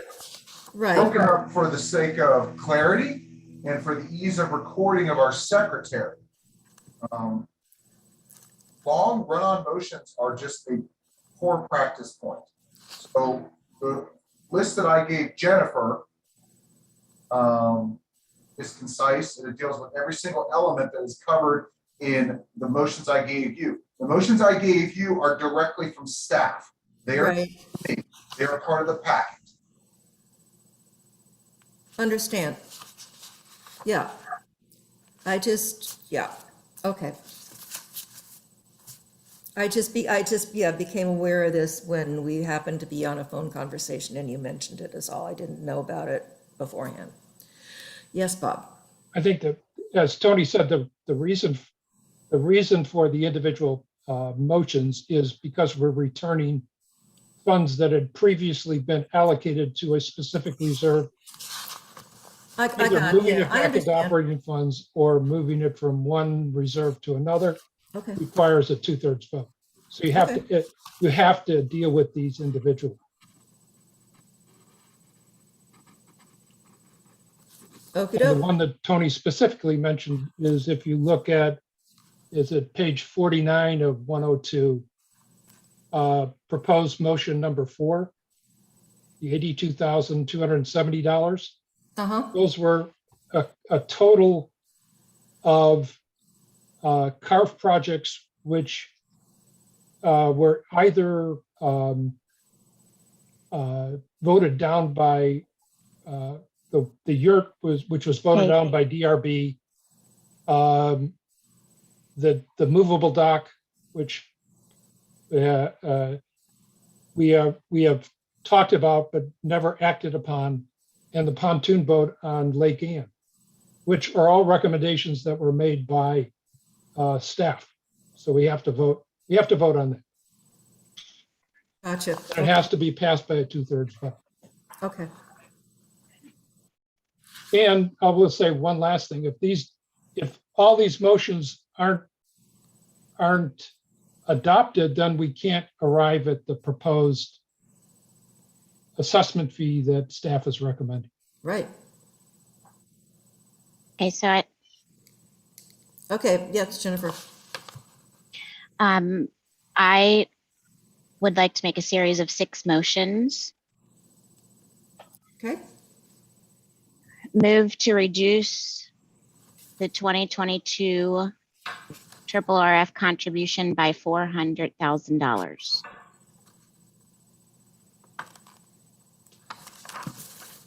Second.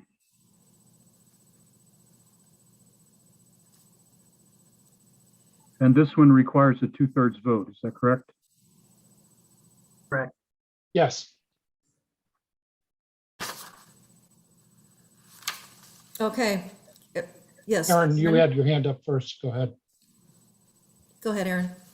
I'm a little lost, and I'm worried that many of our members also are lost. How do these 6 motions differ from the 6 that are printed in the board packet that was published?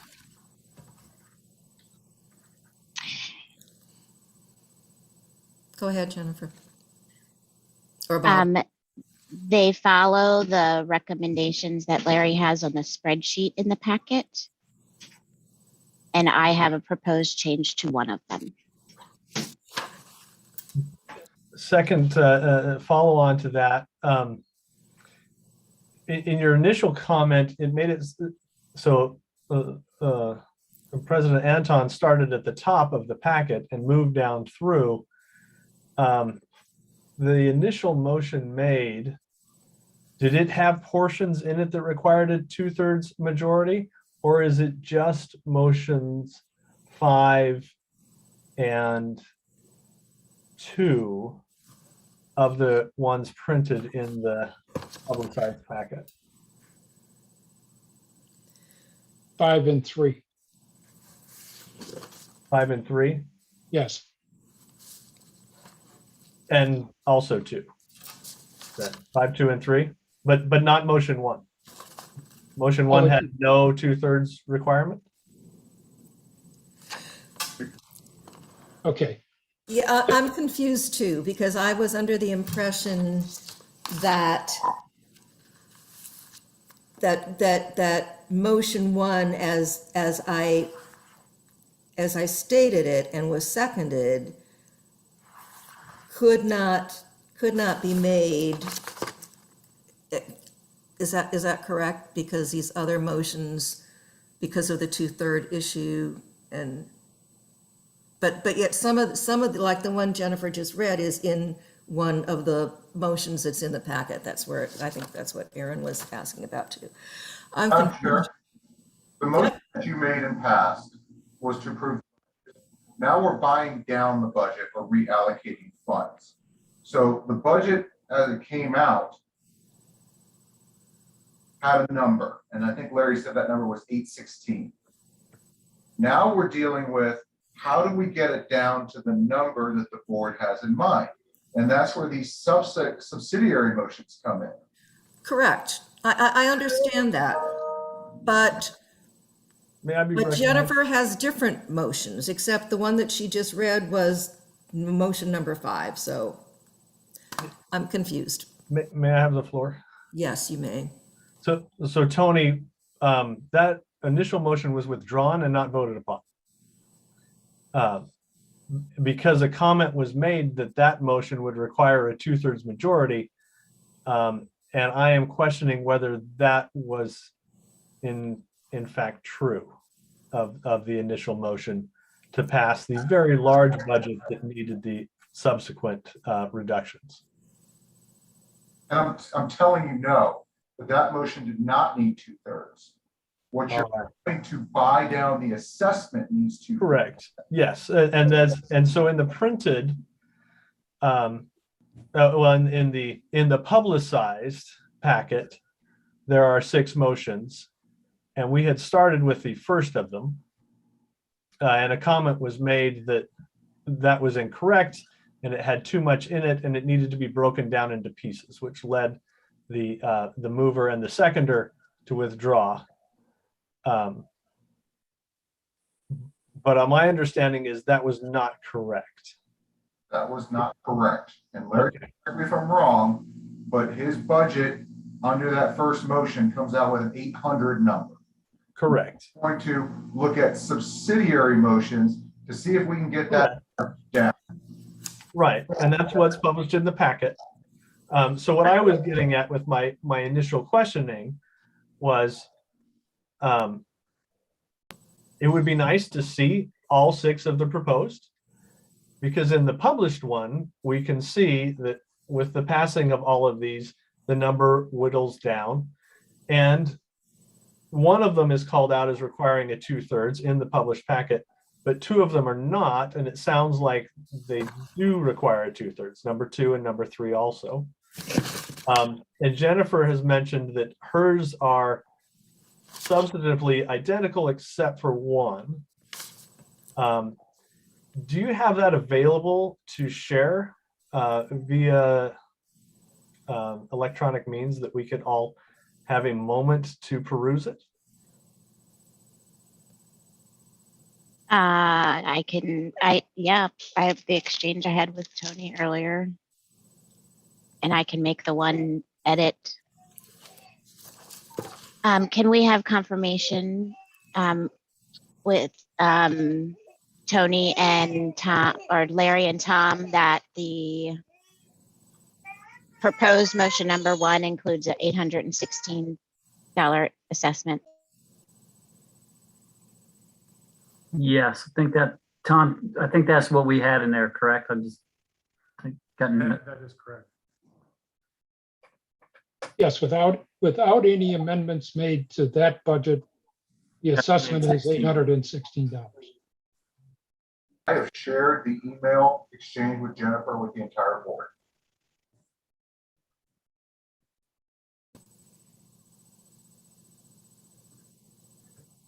Could you repeat that, Tony, please? Shared the email exchange I had with Jennifer on these motions with the entire board. The Tony sent an email, John, of their exchange to all of us.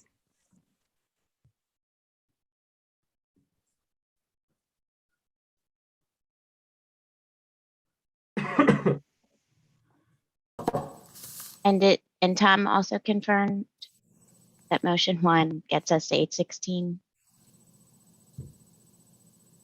Yes. Okay, thank you.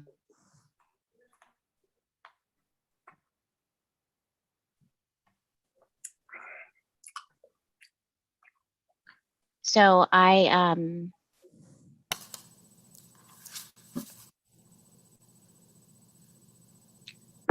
am happy to withdraw my motion now that we have a better understanding and let Karen move forward with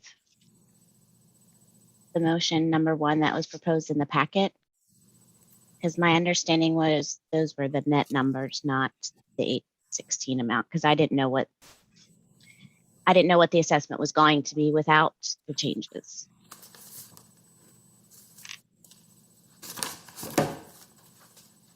Yeah, I was confused because I thought, I thought, Jennifer, what you were talking about, that you had talked about with Tony, was 6 completely different motions. But, They're really just more succinct. okay.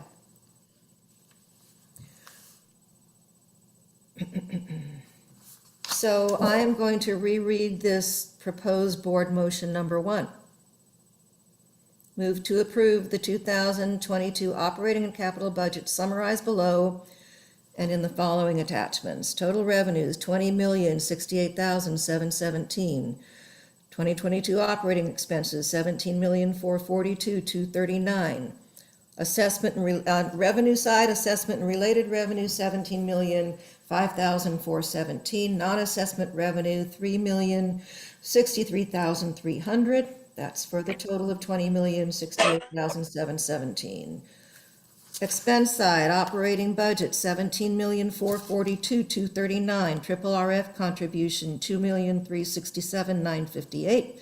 CARF contribution and the last number was 258,520. 520. That was a zero. Yeah, on my printout, the zero didn't print. 258,520. Thank you, Bob.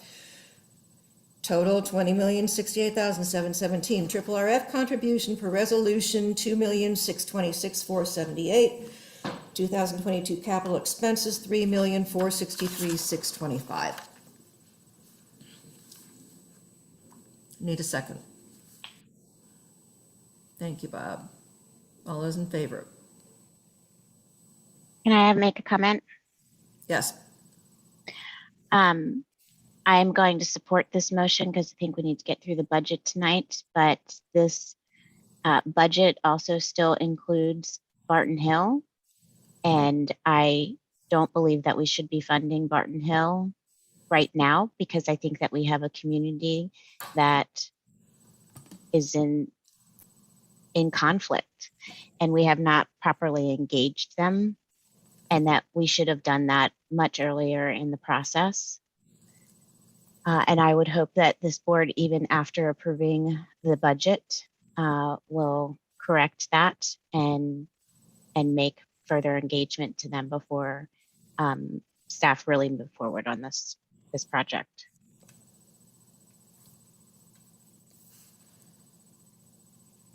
Okay. Any other comments, discussion? All those in favor?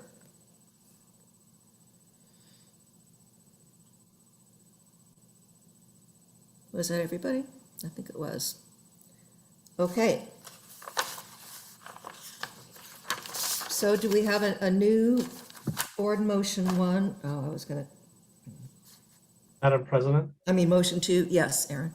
I do believe that the Jennifer's order for the motions to buy down the assessment essentially is a better order than what's in the packet, and materially the same. So I would propose that we follow that order. Yeah, I haven't pulled up the email. The one in Tony's email, Aaron? Correct. Versus the packet. Okay. Oh, I'm not able to pull it up. I have to. May I ask a question, please? Yes, Bob. In the CARF contribution in the block on this page, it's 258,520. Does that include the Barton Hills lighting? Or has that not been included in here? Is that, I just happened to realize.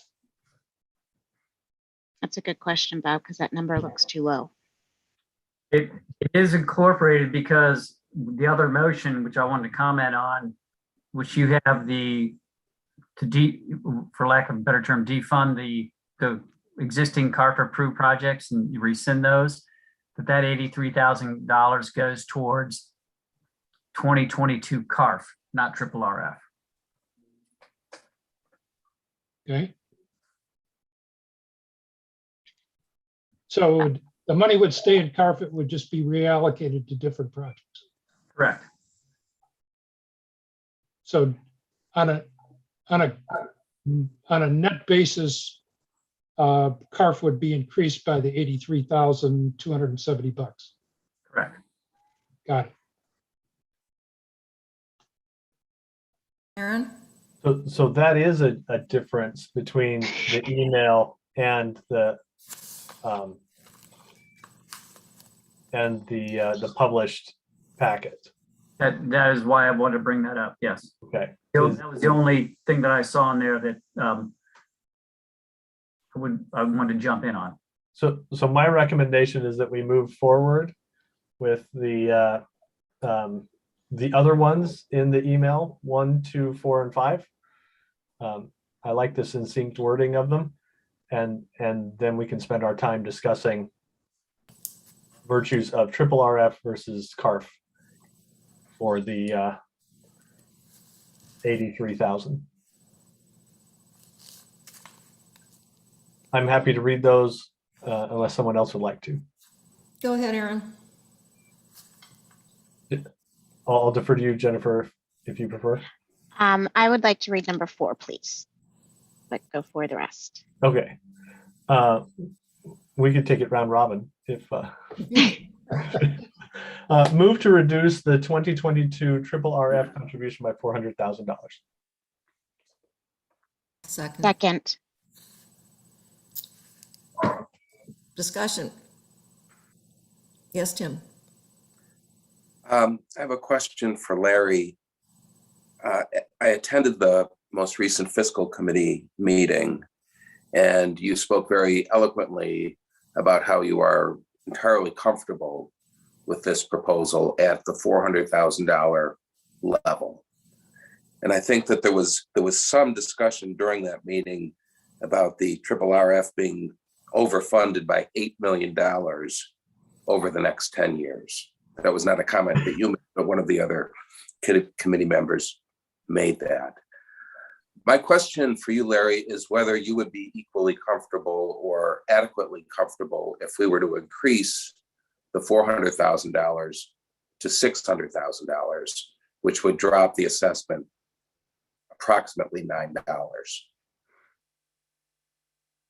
I think Chris, Tom, and I ran those numbers, and I think we could still work at the 600. And Chris, jump in here. I think when you ran the scenarios, that does not impact the minimum balance at all, nor our ability to fund the current capital requests. I think you're on mute, Chris. I don't believe so, being that I think the available funding of variances from other projects and projects that are not currently under contract in total was a little over $1 million in full sum.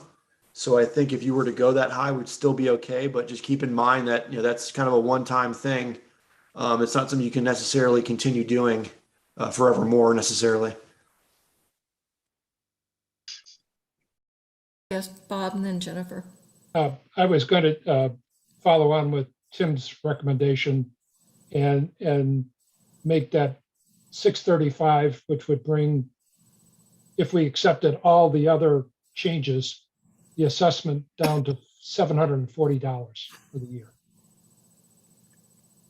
at 6:35, it would get the, it would reduce staff's assessment at $751 to $740. And it still would not affect the minimum balance based on my calculations, using Chris's numbers. And Madam Chair, go ahead. Sorry. Yes, I'm sorry. I turned away for a minute.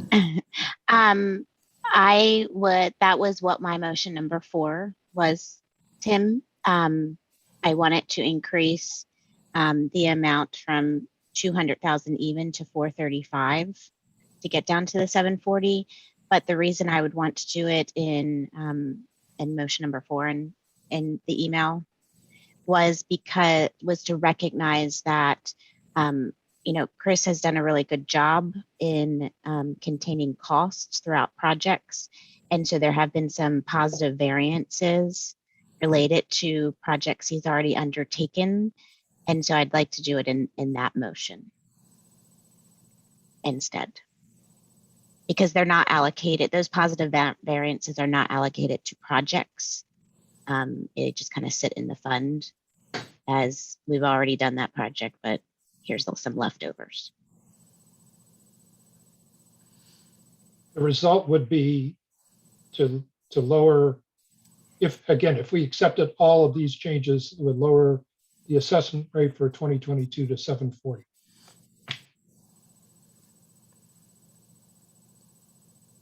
Yes, John. I just want to point out that the fiscal committee voted to recommend a range of 750 to 775 because there are uncertainties like what it will cost us to hire the new CEO and other unknowns. So they cautioned against going too low. And just correction, it was 765. Was it? Okay. Yeah, they originally threw out 75 and then reduced it to 65 before they voted.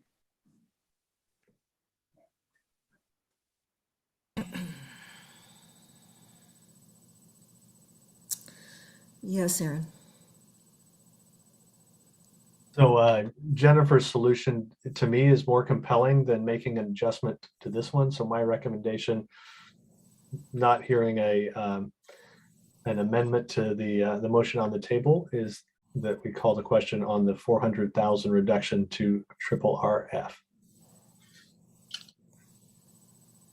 Thumbs up from Tim and from me. Okay, all those in favor? Aye. Okay, that was unanimous. Thank you.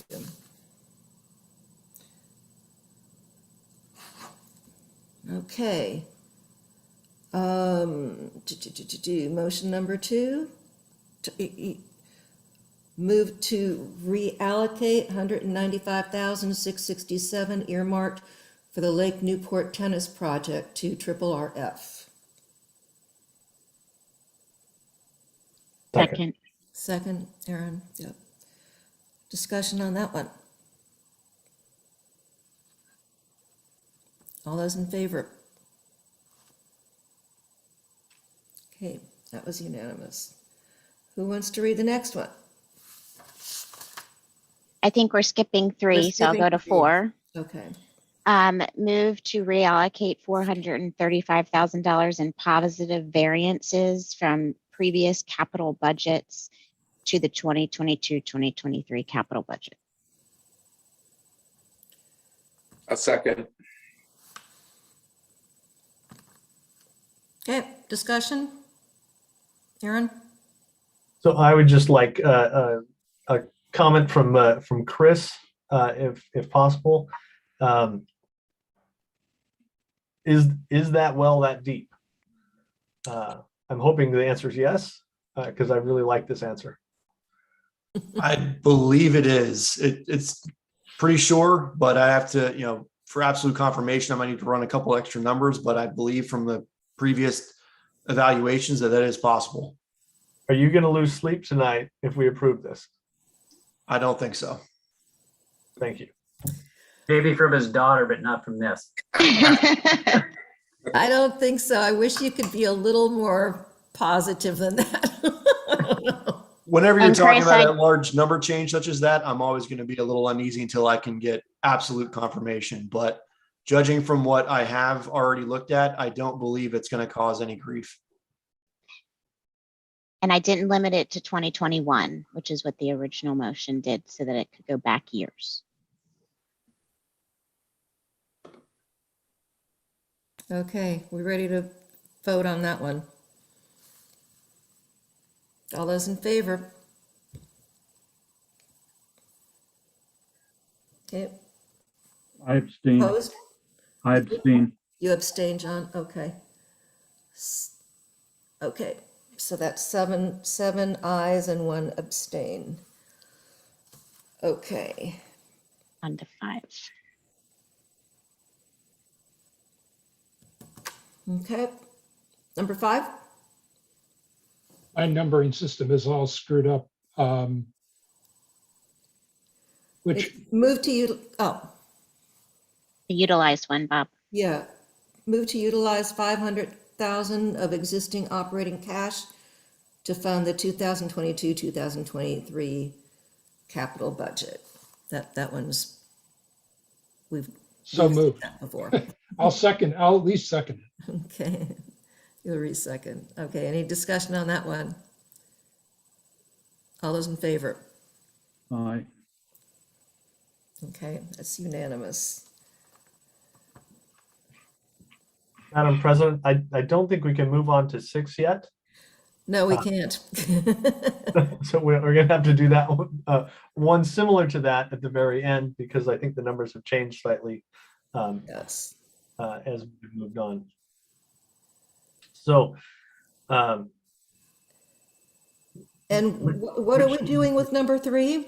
well, so this is either the proposed board motion in the published packet to reallocate the 83,270 of previously approved CARF funding to proposed CARF projects delineated in the 22 budget, or the proposed motion in the email is to triple RF. reallocate that to triple RF. I see, yeah. We can make one of them and then discuss it.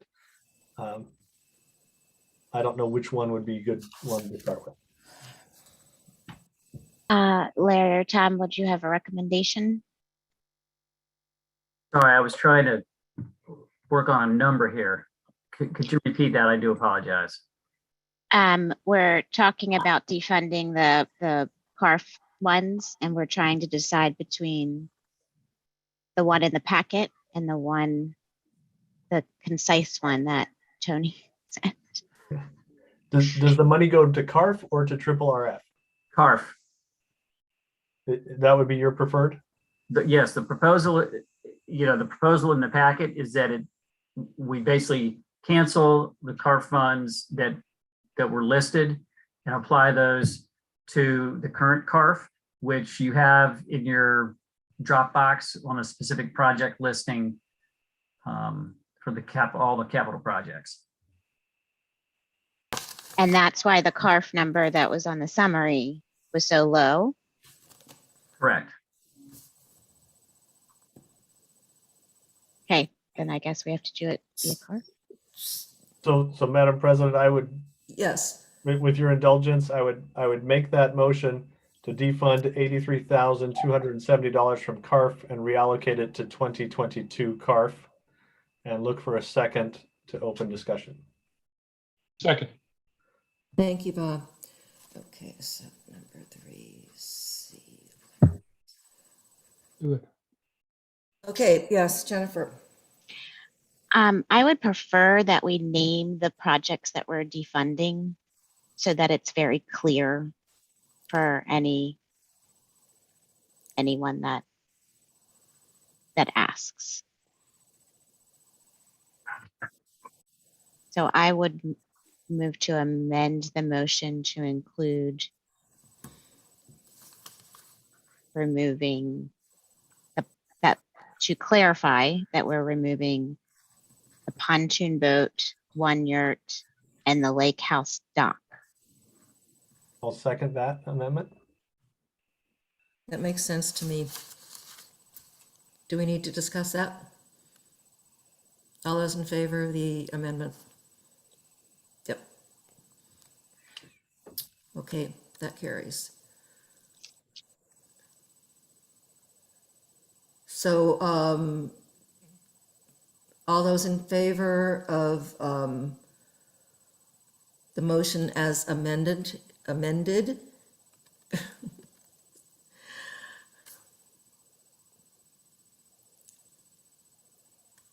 That's everybody? Okay, thank you. Okay.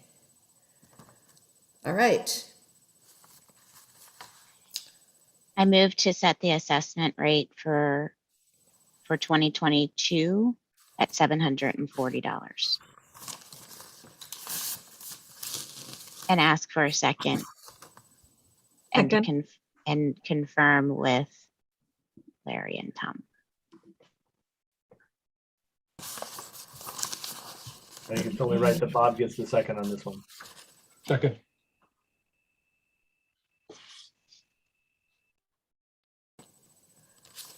Yeah, I'm just wondering, I mean, this is actually, does this just procedural question? Does this need to be done once we get to The next.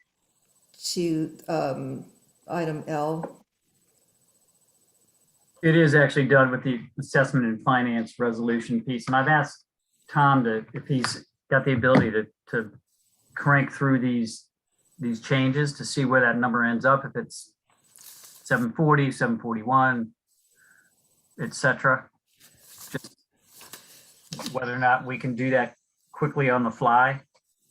I mean, if you set the assessment at 740, I suspect that'll be close, but without running it through all the his complicated spreadsheets. Right. Would it be helpful then if we deferred that item on the agenda to give Tom a little time to do it after the land use update? Tom, does that work for you? Yeah, that works for me. Okay, I don't know how long the land use update is going to be, but hopefully that'll be enough time for Tom to crunch his numbers. Okay, then I'm going to make a motion to amend tonight's agenda to, Point of order. We have a motion on the table. We have a motion and a second on the floor. oh, okay, sorry. Yeah, I just don't think that's the appropriate place for that motion. So Tony, do we table that for later in the agenda, or what's the procedure? I think the cleanest way would be to withdraw it.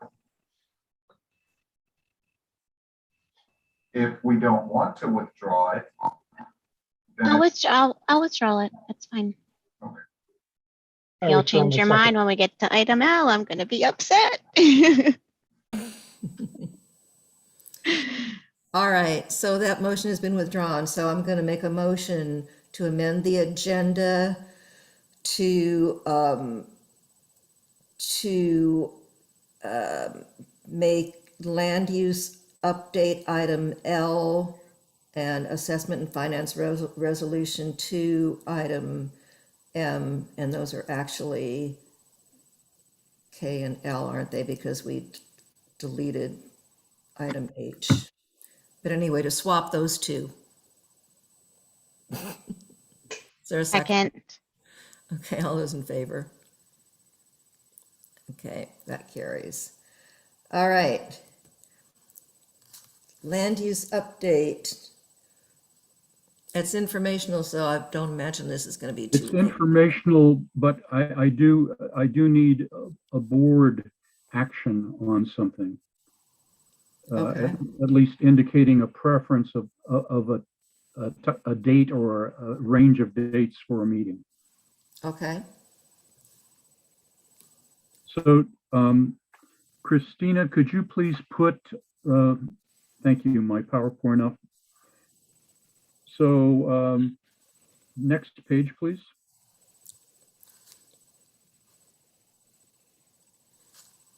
Thank you. So the comp plan task force is trying to move as rapidly as possible with the goal of wrapping up before the holidays. So we had our November 16th meeting. Our next meeting is November 22nd. And the next, and at the end on the 16th, we set the following dates: November 29th, December 6th, December 13th, and December 21st. Again, there's a good deal of scurrying about here. So basically, task force teams are continuing to prepare draft chapters. Some final chapters have been completed in quotation marks, because there will be further reviews. The next thing is that these task force chapter drafts are being reviewed by county staff. In fact, at least in one case, the transportation chapter, we've had substantive review by county staff. So there's a bit of fluidity there, the order in which this is happening.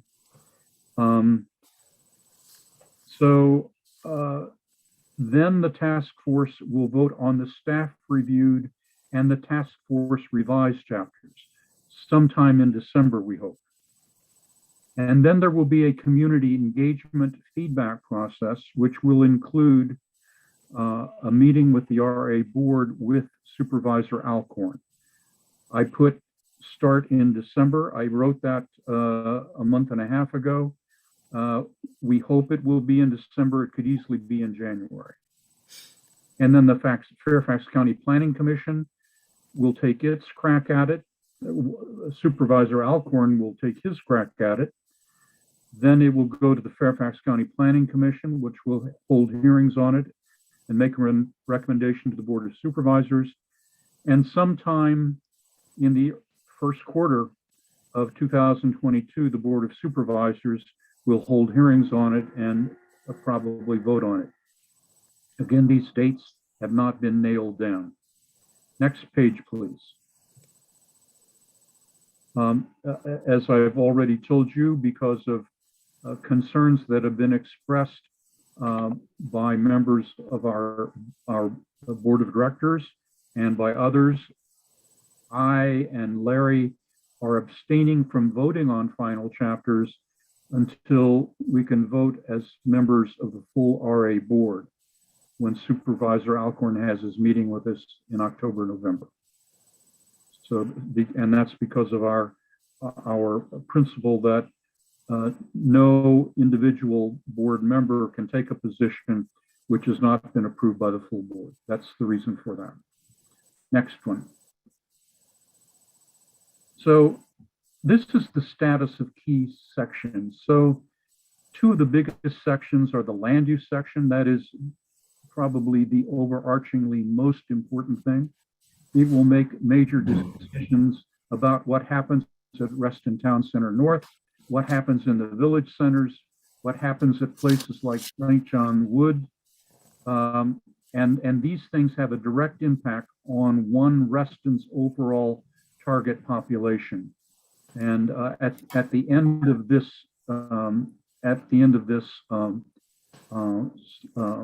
PowerPoint presentation, there are additional slides which have those projections if you want to look at them again. So the transportation chapter has, the Fairfax County staff has reviewed the issues. The targeted completion date by the task force is now, we're looking at December the 6th.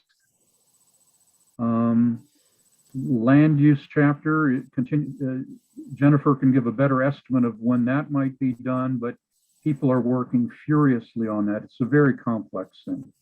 It's the most complex thing. Other things, other chapters marked in blue have been approved by the task force, but are awaiting staff review. So those include energy and environment, heritage resources, public health, Economic Development, Parks, Rec, and Open Space. There are others that still have not, where the draft has not yet been completed by the subcommittee working on it. And also working in progress, we have some elements on stormwater, water resources, tree canopies, green buildings, noise.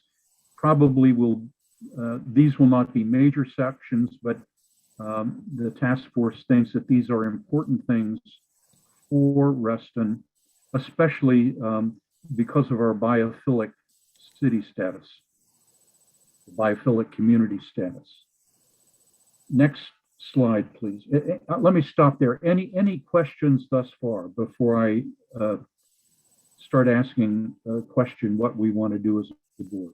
Any questions so far? Does this make sense? What's happening? Okay, let's go to the next one. So the question is,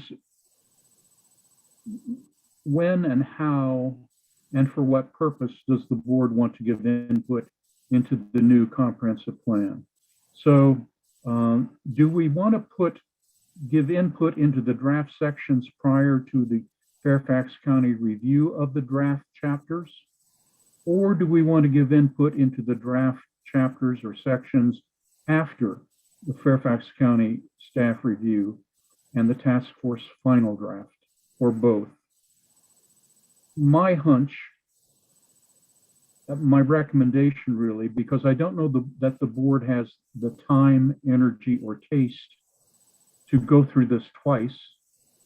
I believe that probably we would wait to have input into the draft sections after the Fairfax County staff has reviewed it and the task force has come up with the final draft.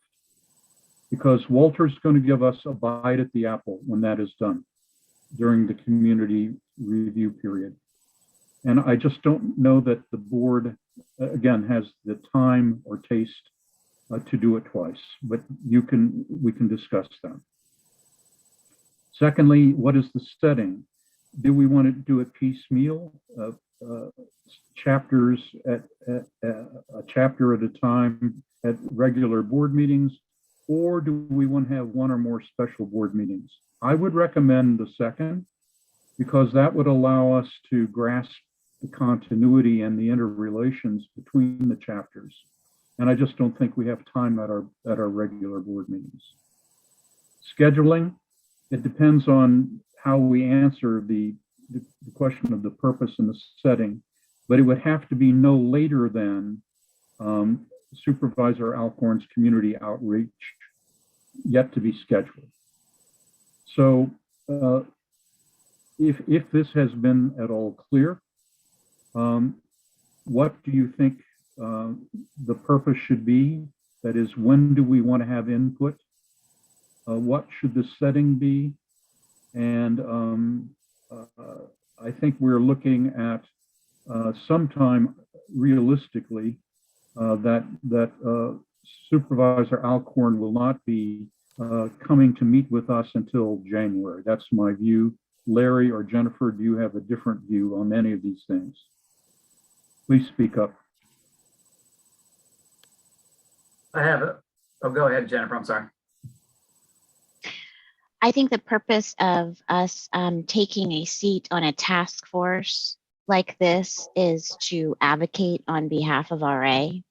And we are not giving John Mooney or our acting CEO, Larry Butler, the ability to do that at this point, because we haven't given them anything to advocate for except the one motion that Sarah passed the last time we had to go around at this. We do take positions on issues that, and we are allowed to under the association spokesperson resolution. I consider my authorized as the board's main representative, and Larry, I'm sure, feels the same way as the alternate, to take positions on things that the board has already taken positions. So we are explaining what the board's position has been, and so we have advocated some things, but I'm very careful not to cross that line.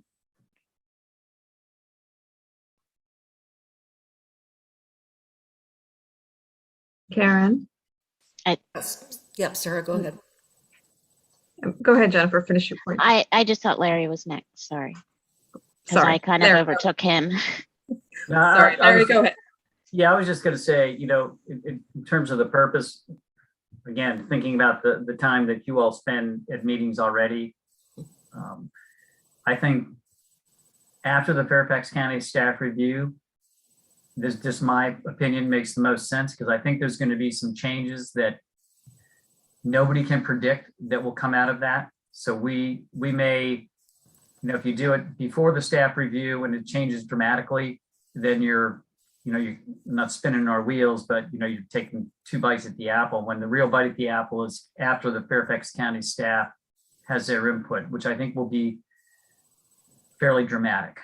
And so I think that's where the rubber really meets the road. And so in terms of prioritizing the time of this board, John and Jennifer, who serve on the task force, my take is that it's after the staff's review. Jennifer or Sarah? Sarah, I think you were. And then Bob's hand went up. I think it's important that we educate our membership on the process, and I'm happy to, I was going to make this as a motion, but I'm just giving, I think we would benefit from having a listening session where John, Larry, and Jennifer can actually explain the process, what's going through with our members. We get the word out to our membership, maybe in the form of a video. And that way we'll get some feedback once we have the final document that we need to comment on. John, that you're talking about the second bite at the apple. I would like to see it opened up to our membership where we have an opportunity to hear their comments. I'm happy to make this as a motion if you feel that'll be helpful.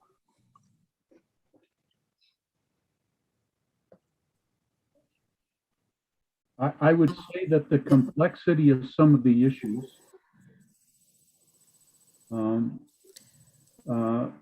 cannot be conveyed easily in a video. I think it would be an appetizer rather than a full meal. Right. Correct. And then have it like a specified listening session where it's on this particular topic. And maybe some little Q&A. You guys are the subject matter experts on this. You've been sitting on the task force, and I personally will benefit from something like that. Bob? Having been tangentially involved with this because of my wife's extreme involvement since 2009, this is an incredibly complex and very involved process. The plan is going to be composed, I believe it's 14 chapters now. Isn't that correct, John? I think it's 11. It keeps shifting a bit, but the ones that I listed are the main ones. The ones I listed on that one yes. page. Yeah.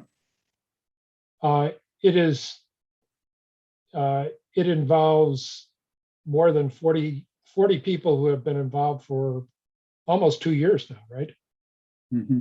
In this, and there's a lot of very healthy discussion that occurs each week as chapters are discussed and I won't even say approved, but at least discussed at this point. My concern is if the community waits until after the county does their review, that you will not really understand how much community involvement there has been in developing the original draft of the plan.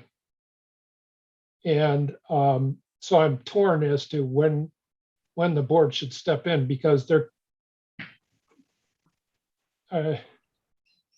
my fear is that there's going to be dramatic changes between what the task force comes up with and what the county may be willing to accept. If I may respond to that important point, Bob. What I tried to carefully suggest is that we could give input into the draft section after Fairfax County staff review, and the task force then writes its final draft, having received the Fairfax County staff review. So I'm not proposing that we wait for the Fairfax County staff version, but for the task force's version after it has received the Fairfax County staff review. Does that make sense? Yes. So I think Yes. you were concerned that we simply wait and see what Fairfax County writes. That's not what I'm suggesting.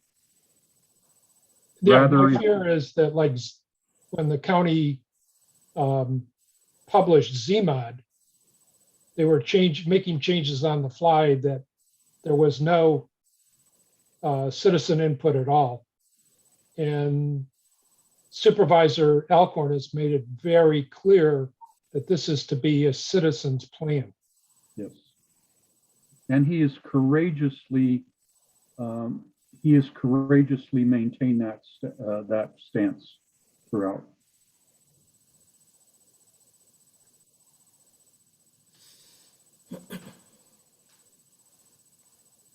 So let me ask, so could we go? Larry has his hand up here. Okay, I'm sorry, Larry. No problem. I was just going to suggest, Sarah, your idea of a listening session, I suspect Walter would be amenable if, this is just one idea, that if we were to host a session, that Walter, be a participant in that. I mean, I think we frankly gain more traction that way. And I suspect he'd be willing to do that. And that could be really informative. Good point, Larry. And he has repeatedly told me that is his desire and intent to participate in that session. So help me understand. So do you want him to host it, or we host it and invite him to participate? We would host and invite. That was my thinking. Okay. Just for fun, can I throw a motion and we vote on it, or are we all agreeing that this will happen? Do we want to determine whether we want it in special board meetings? Does anybody disagree with that we want a special board meeting, or perhaps even two, in order to do this? So I was hoping we have the listening session and then we as a board discuss from that feedback, so you know what positions we're taking. Again, that was just my thought process when I suggested it. If we do it as a special board meeting, with the purpose of that is to invite our supervisor to come discuss with RA members the task force process, status, and so forth, that may accomplish two things.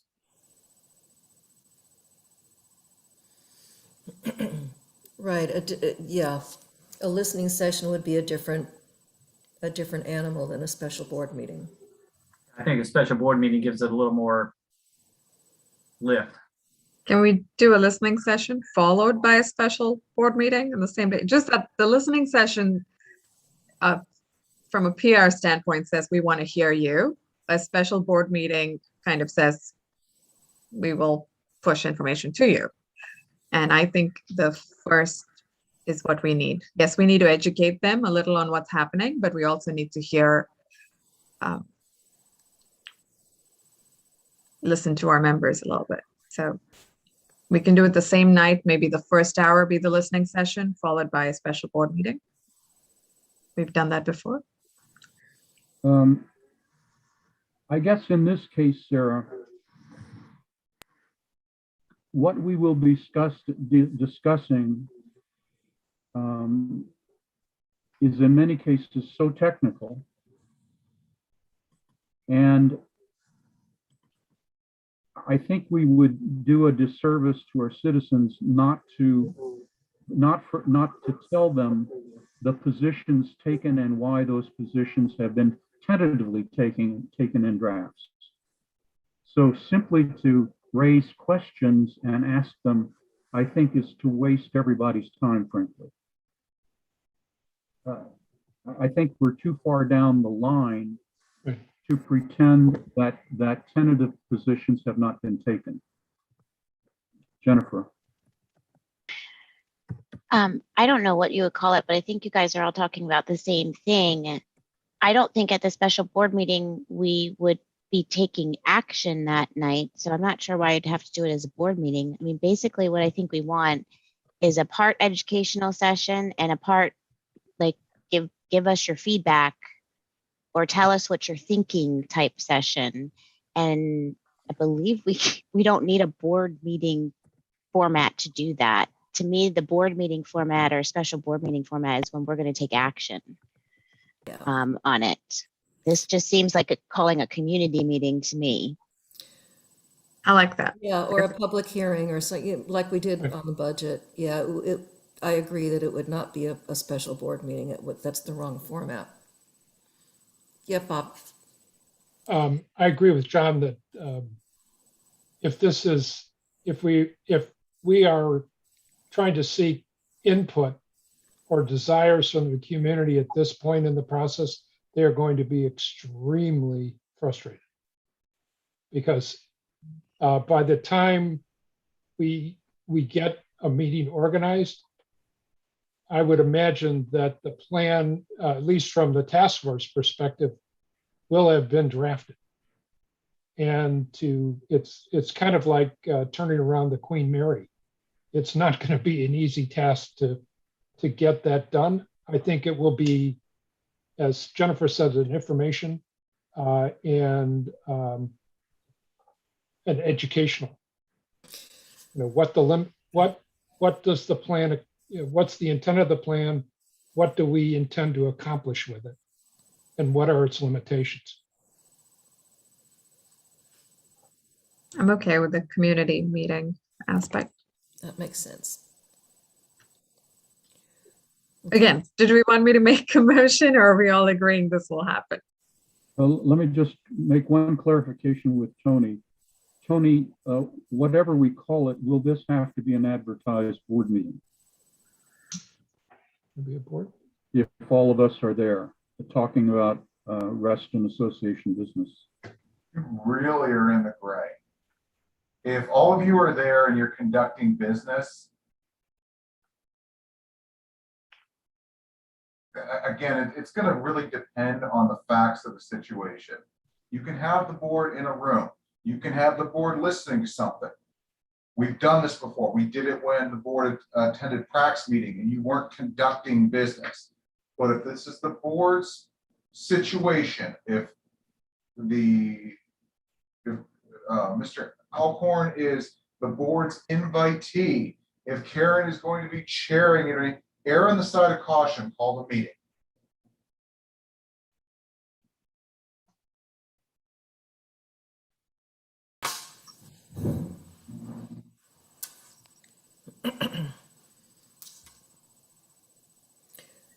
I see it, yeah, I again, whatever we call it, but I see it as a community information session and not a board meeting. Again, what is let's see what kind of duck are we dealing with here. Is it going to be live streamed? Is it going to be on YouTube? Is there going to be members' comments? You know, if it walks like a duck and quacks like a duck, let's call it a duck and let's comply with the law. It requires 2 days notice. So Tony, can we call it a special meeting and direct our communication staff to do what is necessary legally to call it that, but to really market it as a community meeting? Is that, Sure, we comply with the statute when we do, for instance, budget hearings. You know, those are really not board meetings. They're a chance for members to come in and participate. Kind of the same thing here. My principal concern only is that we adhere to the law. And so we can tailor it however you like. You know, come on in, Karen introduces him, and you know, he gives a presentation, or you know, right off the bat, it's more of an exchange where the members come up and talk. We can tailor it however you like, but my concern, again, is what do you want to do with it? Do you want it to be formal? Do you want it to be live streamed? Do you want it to be on YouTube? If it's those, we're close enough right there. Let's just give it the 2 days notice, comply with the law, and then we'll work on the agenda. I would think, for example, go ahead, Jennifer, you speak first. Tony, what I'm concerned about is anytime there's a meeting, there's all these rules. And to me, this is very interactive. If a member has a question, they raise their hand, you know, someone there is to answer. There's not a 3-minute rule. There's not Karen having to be like, who's next? It's much more informal. It's interactive. So I'm fine with the, 2-day notice, but can we change the format of our meetings? Because we have other resolutions. You can suspend the rules pursuant to Robert's rules and, adopt the rules for the agenda. Again, what does this board want? Do you want a listening session? Well, a listening session means the board sits in the audience. Maybe you answer 1 or 2 questions because you have subject matter notice on that, but the board is not acting as a board. But if it's going to be Reston Association's board of directors hosts Walter Alcorn, then it really should be a board meeting. It's, again, what do you want to do? Well, let me talk a bit about at least my perspective of what the input part of this would be. I think we need to explain the process and where we are in the process. Some people may not even fully understand what the comprehensive plan is. So a very quick general introduction, but then I foresee, and I would recommend, a kind of bulleted list of the main points of each chapter so that people know what is being proposed. And that gives people something to react to, which would be useful information for us to carry back to the task force and for Walter to have. But it would be anchored in a presentation, again, I'm imagining in bulleted form, of the main content of the chapters. Larry, Jennifer, how do you see it? May I make a suggestion? Yep. Sure. So first off, the board needs to, again, find out what its goal is. And then it needs to develop a roadmap as to how to get to that goal. And then it needs to talk to Supervisor Alcorn's office and find out exactly what they want to do. This could be a Fairfax County meeting, as Larry Tony, I think you're veering off from what my intention was. The county is hosting community meetings. My intention was for RA to host a meeting with our members to hear our members so we can then advocate for them with the county. I like the idea of Walter joining the meeting, but I don't want that to distract off from this being a conversation that we, the representatives of RA members, discussing and hearing what our members want, and then conveying it to the county. Sorry, just wanted to correct that because I saw you going down that path of the county hosting it. Okay, thank you, Sarah. That was helpful. Then it very much sounds like what you're asking for is a special board meeting where you suspend the members' right to speak 3 minutes. You give them longer, and you basically sit and get that. And then from that, the board develops a plan of action. It doesn't sound like a listening session. I mean, listening sessions are generally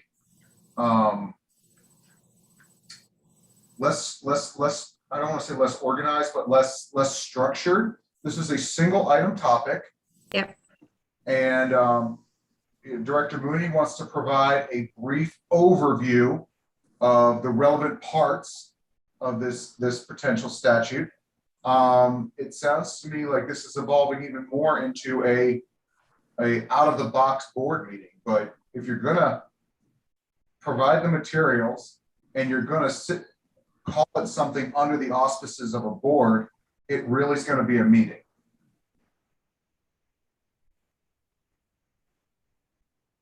And towards Jennifer's point, I can definitely find the relevant backup to suspend the rules and allow for longer conversations. Yeah, to me, it's interactive. It's not you get a question or you get one bite at the apple. It's an interactive. It's almost like a round table. And I'm still missing the point of why can't we call it a community meeting, and what's the benefit of calling it a board meeting? Is there a plus that we have to follow? Anytime the board takes action, discusses business of, takes action, i.e. discusses business of the association, it's a board meeting. And POA is very clear that you cannot use informal work sessions to circumvent the open meeting requirement and notice requirements of POA. Tony, I'm aware of POA, but I'm just thinking at this meeting, we will not be taking any action, but educating and hearing feedback. And then we go to our regular board meeting. And do what we're going to do. And this isn't really RA business. This is county business. Correct. I mean, the comp plan is for all of Reston, not including, just our members. Well, ultimately, we need to have a meeting of the board where we do county business regarding the comprehensive plan, where we, the board, take a position concerning the positions taken in the plan. And Walter wants to hear that. Correct. But not at the, I don't think we're saying at this meeting. Okay.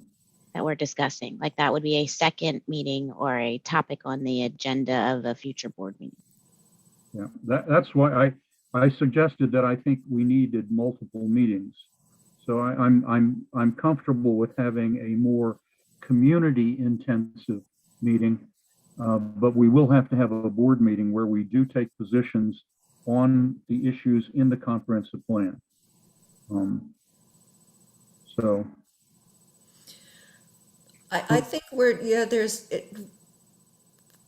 going to have to educate the members on the components of the plan before they're going to be able to give us feedback. Right. Is how I see it. Right. So however that happens. And so it would be my recommendation and my intention, working with Larry and Jennifer and other members of the Reston community who have been involved in the task force, to hand out these bulleted summaries of the chapters, for example, ahead of time so that people can read them ahead of time. I think and that's going to be formulate crucial. questions. Yeah. Yep. Aaron, your hand went up. Yes, thank you. This is where my mind has been going as well, is at the risk of sounding pessimistic, but it's approaching 10 o'clock. I pulled up YouTube here, and we have 8 people watching us on YouTube. We have 29%, it used to be 30. We have 29 now. We've lost a considerable portion of our viewership tonight since I started preparing these thoughts. For a listening session from the community to be effective,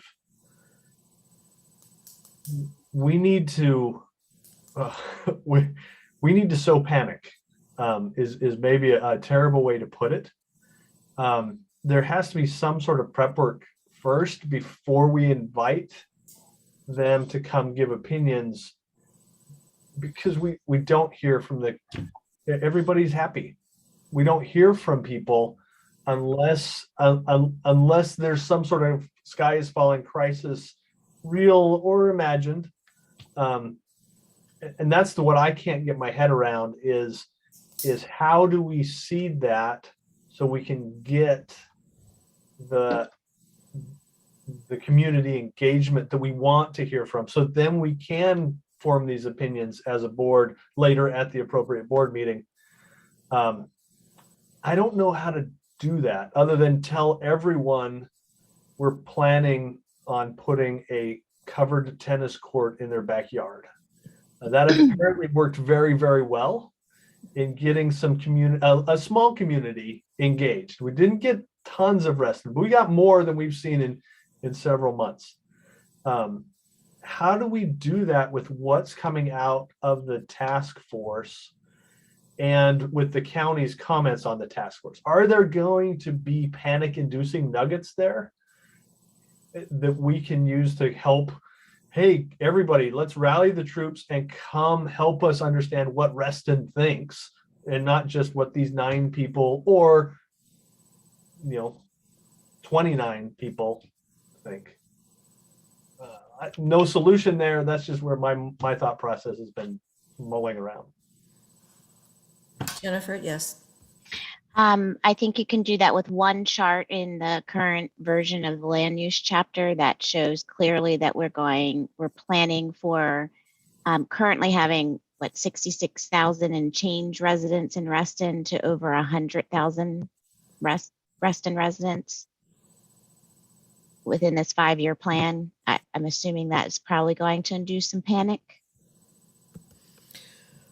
Yes, can we use that? Is that our talking point? Maybe that's the title of the meeting, is should Reston be, pick your favorite Manhattan community, right? Reston, the new Hell's Kitchen. No, but that's a good point, because if we're just going to say, hey, we're going to have a community meeting about the task force and we want your input, I mean, that's not going to work. Karen? We have to plan it more carefully than that. Yes. Yes, sir. Usually I'm the one that gets told this, but I think we're getting into the job of Mike Leone and staff and how they will communicate and advertise this. Yeah. I have a motion that I want to try to see if I can put it out there to. Yeah, let's do that, maybe because forward. we need to move on. Yep. Yeah. So, and this is very rough. Please feel free to, amend and edit. Move to direct CEO and communications staff to extensively advertise and host a community meeting specific to Reston Comprehensive Plan update in association with directors on the task force on December 9th, specifically to educate our members and solicit feedback. I'm flexible on the date. If I have a second, I can discuss this further. Second? I'll second. 9th is the Thursday before our December board meeting. That's the only reason why I picked it. Happy to move it around. Yeah. That's too early, Way in too my early. view, for us to get it organized so that it's worthwhile. Do we want a date in Jan? What's the week before the January board meeting?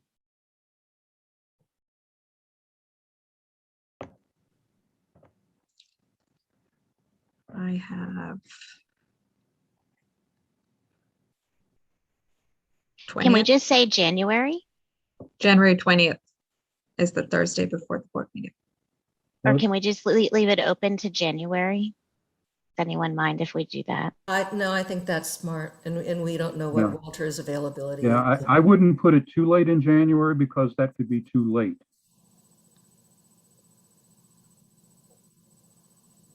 Could we try Jan 20th? It's a Thursday, because the sooner we narrow down on a day, sooner Larry and Mike can start getting the word out and focusing on a comms communications plan. So hence, I was trying to tie us down to a date. How about we just say in early January? Can we say a date to be determined in conversation among board members and with the supervisor's office? John, Jesus. I don't want to tie it down to Walter's dates. So what happens if we don't get Walter and Jen? I want us to have this meeting regardless of Walter's presence. If he's there, fantastic. But I know he's very busy and they're going through their budget sessions right now when they have their, I guess, Richmond starting. So. Okay. That was my.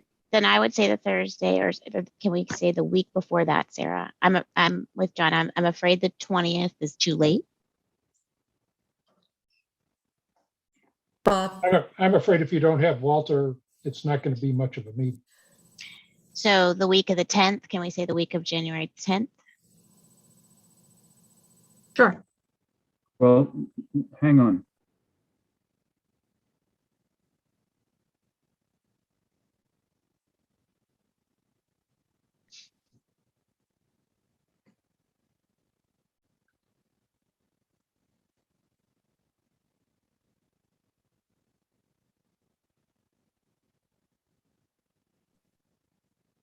That I think we might be able to pull that off.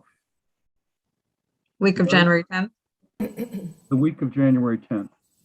Perfect. Larry?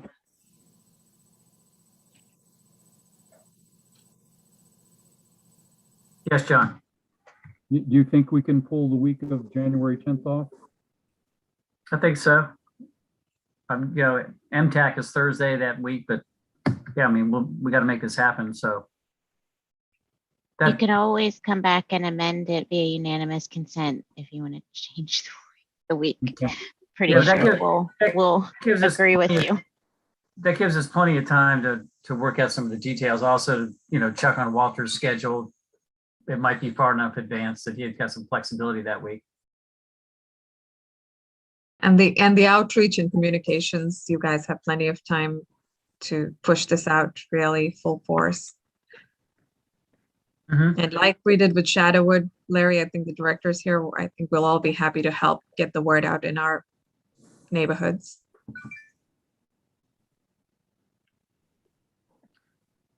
Also, just my last comment on this would be going back to what Aaron said. Be nice to have sort of I don't want to call it a tagline, but something that's a little motivating. Yeah. So Mike and I can work on that with, Jennifer and John perhaps to figure out something. It's got a little hook to it. Some scare tactics. I'm not going to go quite where Aaron was going with it. No, we're not. We're going to build a high rise in your backyard, No fear mongering. Well, Aaron, he's always doing that. I'm happy if we just say a date to be determined in early January, but if you want to pin it down to that week. Well, like I say, we'll investigate. That'd be fine. To change it, we'll come back and do it. So week of the 10th. You okay with the amendment, Jennifer? Yeah.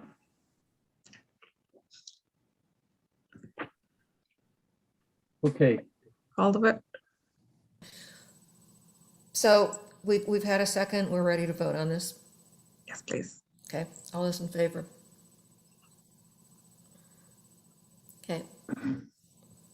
Is that everybody? Nope. I'm going to abstain. You're abstaining? Okay. Okay, Thank you all. okay. All right. Tom Deal. Have you crunched the numbers? I have. That discussion gave us plenty of time. Yeah. Okay. So what do we have? So we got to the 740, and if we're looking at We're looking at the board motion one, total revenues would be $19,833,717. I'm sorry, Tom. Do you by chance have this on a screen you could share? That would be really awesome. I can punch it in real quick if you give me another couple minutes. I just have a feeling you're about to give us a lot of numbers. Just those in there. In the box. Yeah.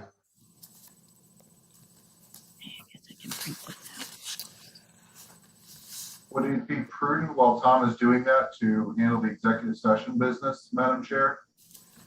Sure, yeah, because we're gonna have to redo we're gonna have to redo motion number one, right? Correct. Because revenues are gonna change, assessment revenue is gonna change. Okay. All right, motion to convene into executive session. And Larry, you are uninvited to this one. I believe I heard you say motion to convene executive session to discuss personnel and contractual matters. Yes. Yes, motion to convene into executive session to discuss personnel and contractual matters. Second. And consultation with Is it, counsel. yeah, okay. Yes, thank you. All those in favor? Okay, anybody opposed? Okay.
Hey there.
Waiting for Tim.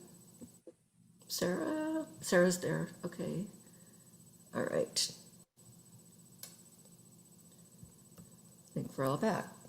All right, I move that the Reston Association Board of Directors certifies to the best of each member's knowledge that only those matters appropriate for executive session of a personnel, contractual nature, and consultation with counsel were heard, discussed, or considered by the board during executive session. Is there a second? Second. Thank you. Bob and Tim simultaneously, I think. All right, I move to ratify and approve the decision. We need to vote on it, huh? It's late. All those in favor? Okay, that passes unanimously. Okay, now I move to ratify and approve the decision reached in executive session as it pertains to the CEO search vendor. Second. Okay, all those in favor? Okay, nobody opposed, thank you. Okay, so now we just need to go back to our budget motions.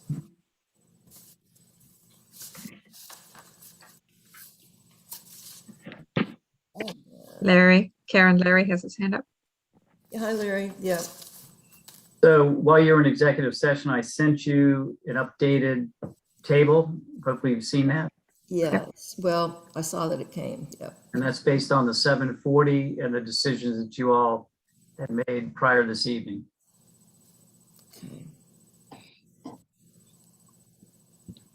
I want to thank Tom for his quick work on updating that. We also got the assessment and finance resolution with the updated rate, collection sheet exhibit A as well. So you have, came by 2 emails. Thank you, Tom. Thank you. And Larry. And Larry. Yes, so. Karen? Yep. Can I request that we put them up on the screen as we go through them? So it's in the recording, since this information is not in the packet. Oh, yeah, sure. Can we do that? Let's see. Somebody. I don't have them. Is it the updated item summary? Is that correct?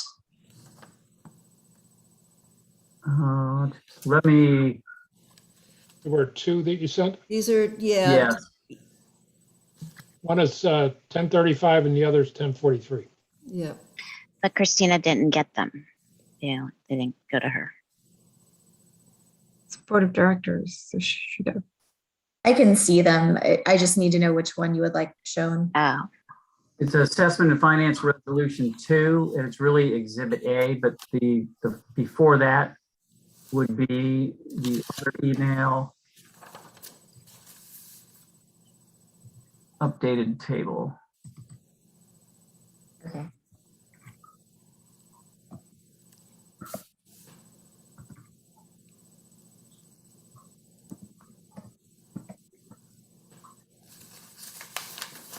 So we're just going to be redoing motion 1 and motion 6, correct?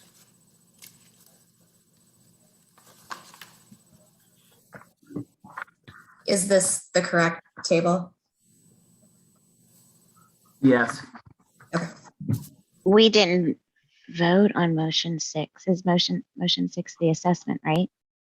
That's right, we didn't, yeah. I withdrew my motion on that one. That's right, okay, so we have to vote on that. And then, I guess, reconsider motion number 1. I think we can just reconsider because it happened in the same meeting rather than rescind. Second. Okay. Wait a minute, I haven't done anything yet. Well, you voted to reconsider it. Oh, okay. I second that. You're right. That's a separate motion. Thank you, John. All right. All those in favor of reconsidering board motion number 1, budget? Okay. Nobody's opposed. That motion carries. Okay. So I move to ratify, I move to approve the 2022 operating and capital budget summarized below. And I can pull this up on my own screen. As in the following attachments. Okay. Total revenue, 19,833,717. 2022 operating expense, 17,442,239. Triple RF contribution per resolution, 2,391,478. 2022 capital expenses, 3,463,625. Okay, so revenue, assessment and related revenue, 16,770,417. Non-assessment revenue, 3,063,300 for the total of 19,833,719. Expense operating budget, 17,442,239. Triple RF contribution, 1,932,958. Does that say? Yes. And CARF contribution, 458,320. I think it says. 520. 520, thank you. Mine's a little bit blurry. Is we're a total of 19,833,717. Do I have a second? Second. Okay. All those in favor? Nobody opposed. That motion carries.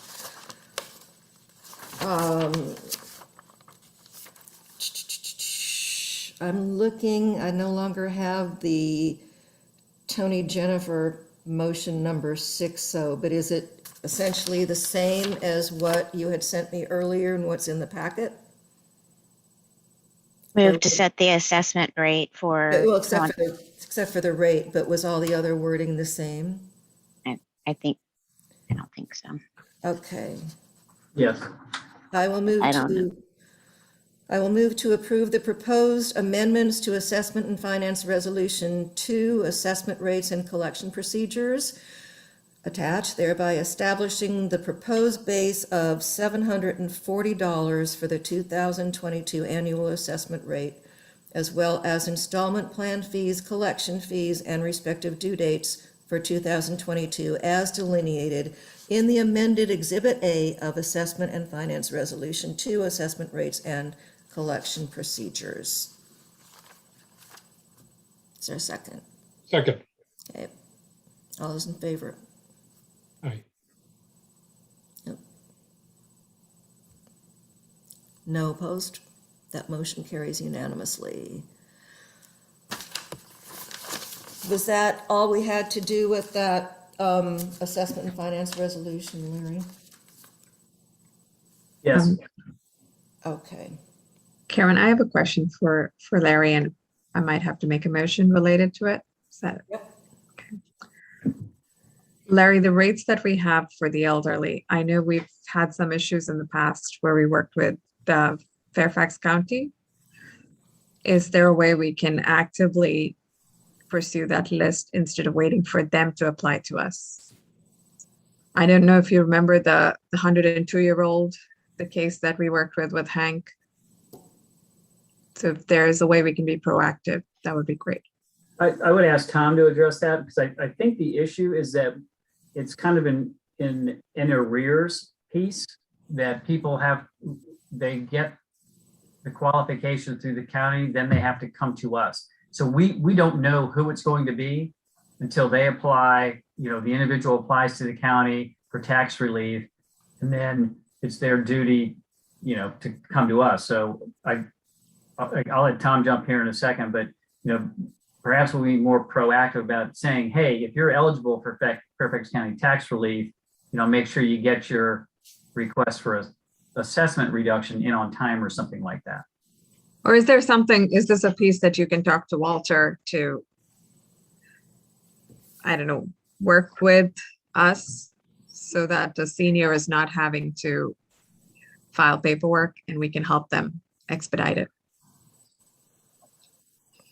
Now, Tom, you want to jump in? I think it's fairly personal stuff to the individuals.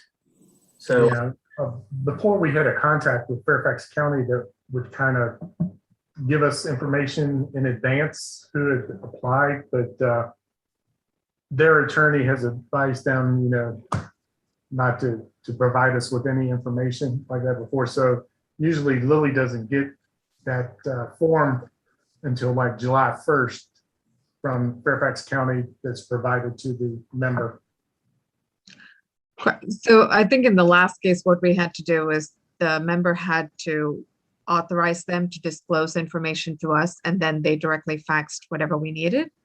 If we could even just get the county to automatically, if we know it's a Reston address, we know it's an RA address, have that in there saying, would you authorize us to disclose this to RA? So that way we just get one list from the county. Everybody's authorized. We can expedite the process for them. Yeah, we tried with Fairfax County. I forget the gentleman's name. Lily's online. Maybe she can pipe in, but their attorney advised them not to provide us with any information unless the member has authorized them. Correct. If there's a way we can get our members to pre-authorize that, Fairfax would certainly release that information to us. let me talk to Walter's office to see if there's a way to streamline it. Because as you know, Sarah, we get, each year we get a couple of complaints, they get them in late, they didn't know. And a lot of that is just a timing thing that, we let people know, get it to us by a date certain, and it just doesn't happen. So. Thank you, Larry. Thank you, Tom. Okay. Are we ready to make a motion to adjourn? Have we Let me done all our business? Let me just address what I had. So there are, in the folder, there's the list of motions. I'm going to informally ask everyone to please take a look at it, and staff, if you can look at some of the pending motions. And we can decide at a later date if I bring it up. Sounds good. You can see Tom giving me the death stare. Don't prolong the meeting. Okay, I just want to say a huge thank you to Larry and Tom and Chris and all the senior leadership team and whatever other staff members were involved in presenting this budget and redoing this budget and all the work that the board has done on this, and glad it's over. Thank you everybody for all your hard work. It's not an easy task, and in particular this year it wasn't an easy task because of all the things we had to deal with, but we got it done. So thank you, everybody. All right. Larry. Yes, Larry. Yeah, and I want to thank the board for all your work and comments. And I know you all spent countless hours as well on this. And so appreciate your working diligently with staff to get through it. And I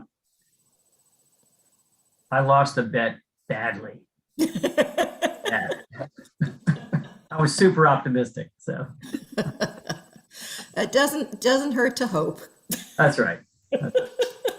Well, you'll have to email us and tell, I don't know what that was, but I'd like to know. So email me and let me know how much you lost and why. Oh, it's just a simple over under. No money, just a gentleman's over under. Larry, you're getting dinner and somebody is not. So I wouldn't feel too bad. Yeah. I'll explain that tomorrow. We made sure he's not getting dinner, so don't worry. That's all right. All right, thank you, everybody. So it was a long but productive meeting, and get some rest and have a great Thanksgiving. Happy Thanksgiving, Yeah. everyone. Thanksgiving, guys. And thank you, Everybody. Christina, for these late nights with us. And Yes. Absolutely. Can I ask, whoever else is on. is there a motion to adjourn? I'm about to ask for one. Second. Moved, Aaron, and who's seconding? Everyone. Everyone's seconding. Pick one. Anybody objecting to that motion? No. No. Thank you, Karen. Thank you. Bye. Good night. Christina. Good night, everybody. Good night. Good night.